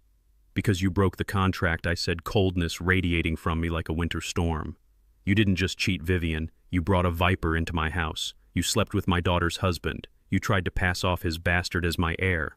You tried to steal my name." I looked at her stomach, the small bump hidden under the green silk. "That child is not a Jeffries," I said. "And neither are you. Not anymore." I nodded to the officers. "Take her out." "No!" Vivian screamed as they dragged her backward. "Ike, please. I am your wife. I love you. Ike." Her screams faded as they pushed her through the double doors, followed by Evans, who was weeping silently. I stood there in the center of the ballroom, surrounded by the wreckage of my life. The paramedics were loading Kendra onto a stretcher. She was still unconscious. It was better that way. When she woke up, she would be alone. She would be divorced. She would be the daughter of a felon. But she would be alive. And maybe stripped of the poison that was Gavin and Vivian, she might finally find a way to be the woman I had tried to raise. I watched them wheel her out. I felt a hand on my shoulder. It was Luther. "It is done, Ike," he said softly. I looked around the room. The guests were silent, staring at me with a mixture of fear and awe. They had come for a party. They had witnessed an execution. I walked back to the microphone one last time. I tapped it. The sound echoed through the empty hall. "My name is Isaiah Jeffries." I said, my voice weary but unbroken. "I built this city. I built this family. And tonight I learned that sometimes to save the foundation you have to demolish the house." I looked at the camera at the red light that was still blinking, broadcasting my pain to the world. "Thank you for coming," I said. "Drive safe." I turned and walked off the stage. I didn't look back. I didn't look at the empty tables or the shattered glass. I walked straight to the exit where Luther was holding the door open. "Where to?" Ike Luther asked as we stepped out into the cool night air of Chicago. "The airport," I said. "The airport. You going somewhere warm?" I looked up at the sky. The stars were hidden behind the city lights, but I knew they were there. "Bali," I said. "I hear the beaches are quiet this time of year, and I have a lot of sleeping to do. But before we go," I said, pausing by the curb. "Yeah?" Luther asked. "Call the contractor," I said. "Which one?" "The demolition crew," I said. "Tell them to start on the house tomorrow morning." "You really going to flatten it?" Luther asked. "It is a $20 million estate, Ike. It is a crime scene," I said, opening the car door. "Tear it down, Luther. Tear it down to the dirt. And when I get back," I smiled, a real smile this time. "When I get back, we will build something new, something smaller, something solid, something that no one can ever take away from me." I got into the car. The engine started. I closed my eyes as we pulled away, leaving the sirens and the screams behind me. I was alone. I was wounded. I was 72 years old, but I was free. And for the first time in 40 years, I could finally breathe. The silence that followed the sirens was the heaviest silence I have ever known. It was not the peace of a job well done, but the stillness of a battlefield after the last shot has been fired. The guests had fled the ballroom, leaving behind their half-eaten dinners and their whispers. The police had taken Vivian away, her green silk dress ruined and her wrists bound in steel. She had screamed my name until the heavy doors cut off her voice, leaving only the echo of her betrayal. But Gavin did not get the luxury of handcuffs. I stood by the service entrance of the hotel, watching the taillights of a black sedan disappear into the Chicago night. The police were too busy processing the crime scene inside to notice that one of the perpetrators had been escorted out by a different kind of authority. Sergei Volkov and his men were efficient. They didn't make a scene. They didn't brandish weapons. They simply collected what belonged to them. Gavin had looked back at me one last time before they shoved him into the back seat. His face was a mask of pure, unadulterated terror. He knew where he was going. He knew that there would be no lawyer to argue his case, no judge to grant him bail. He was going to a basement in a part of the city that didn't appear on maps. He was going to work off a $5 million debt with his flesh. I didn't feel joy as I watched him go. I didn't feel triumph. I felt a grim finality. He had gambled with devils, and he had lost. I simply declined to pay his tab. Inside the ballroom, the cleanup began. My lawyer arrived with the paperwork to hand over the evidence to the detectives, the video footage, the medical records, the financial trails.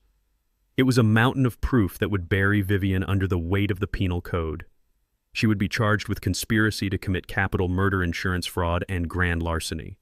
With the DNA evidence of the affair and the pregnancy proving her motive, she would never see the outside of a prison cell again. She had wanted a life of luxury without consequences. Now she would have a life of consequences without a single luxury. And Kendra. I arranged for a private ambulance to take her from the hospital to a specialized facility in Zurich. It is a place for healing, a place for people whose minds have been shattered by trauma. She woke up the next day screaming. She screamed for her husband. She screamed for her mother.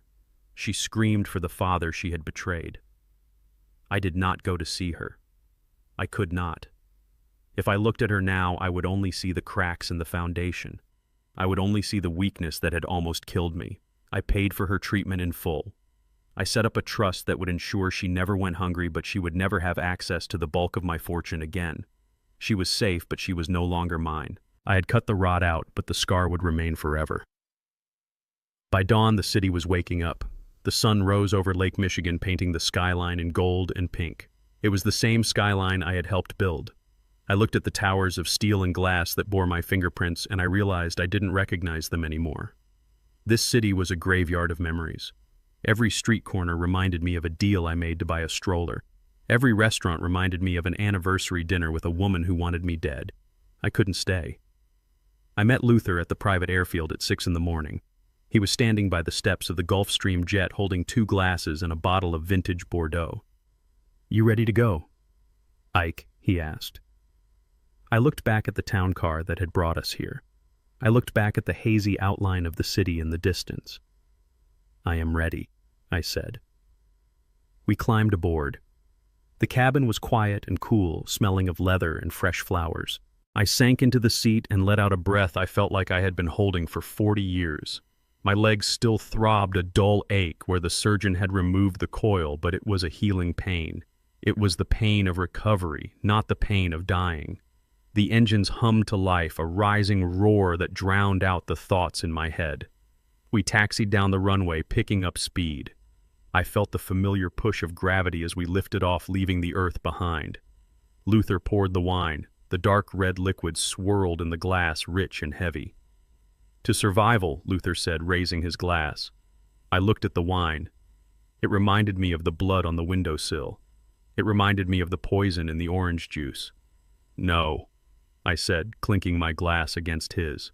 "To demolition." We drank. The wine was excellent. It tasted of earth and fruit and time. I looked out the window. Chicago was shrinking below us, becoming a grid of lights and lines. I saw the neighborhood where my estate stood. I imagined the demolition crew arriving right about now. The excavators would be rolling up the driveway. The wrecking ball would be swinging. By tonight, the master bedroom where I was held prisoner would be rubble. The library where they plotted my murder would be dust. The garden where Vivian planted her lies would be dirt. I was erasing it all. I was scrubbing the slate clean. I was 72 years old. I was alone. I had no wife. I had no children I could call my own. I had lost the family I spent a lifetime building. But as the plane broke through the clouds and leveled out into the brilliant blue sky, I realized something else. I was safe. I was sitting in a comfortable chair drinking good wine with a friend who would take a bullet for me. I had my mind, I had my dignity, and I had the rest of my life. I wasn't a victim, I was a survivor. I had walked through the fire and I had come out the other side not as ash but as hardened steel. "Where to?" First, Luther asked, opening a map. "Bali," I said, closing my eyes. "I want to sit on a beach where no one knows my name. I want to listen to the ocean instead of lies. And then maybe Tokyo, or Rome, wherever the wind takes us." "And the business?" Luther asked. "The empire." "Sell it," I said without opening my eyes. "Sell it all. The buildings, the contracts, the land. Put the money in the trust. Let it build schools. Let it build hospitals. Let it build something that lasts longer than a family name." I felt a tear slide down my cheek. I didn't wipe it away. I let it fall. It was the last tear I would shed for the Jeffries family. The plane banked south, turning away from the cold wind of Illinois toward the warmth of the equator. I took another sip of wine. I was Isaiah Jeffries. I had built a kingdom and I had burned it to the ground. And now, sitting in the quiet hum of the jet at 30,000 feet, I finally found the one thing I had been searching for all my life. We spend our lives building empires thinking we are creating a legacy for our loved ones. But sometimes the wealth we accumulate becomes the very poison that infects them. I learned that loyalty cannot be bought and blood does not guarantee goodness. The people closest to you often hold the sharpest knives, waiting for your moment of weakness. True power isn't about controlling others or amassing fortune. It's about having the wisdom to see the truth, the courage to cut out the rot, and the strength to walk away with your dignity intact, even if you have to walk alone.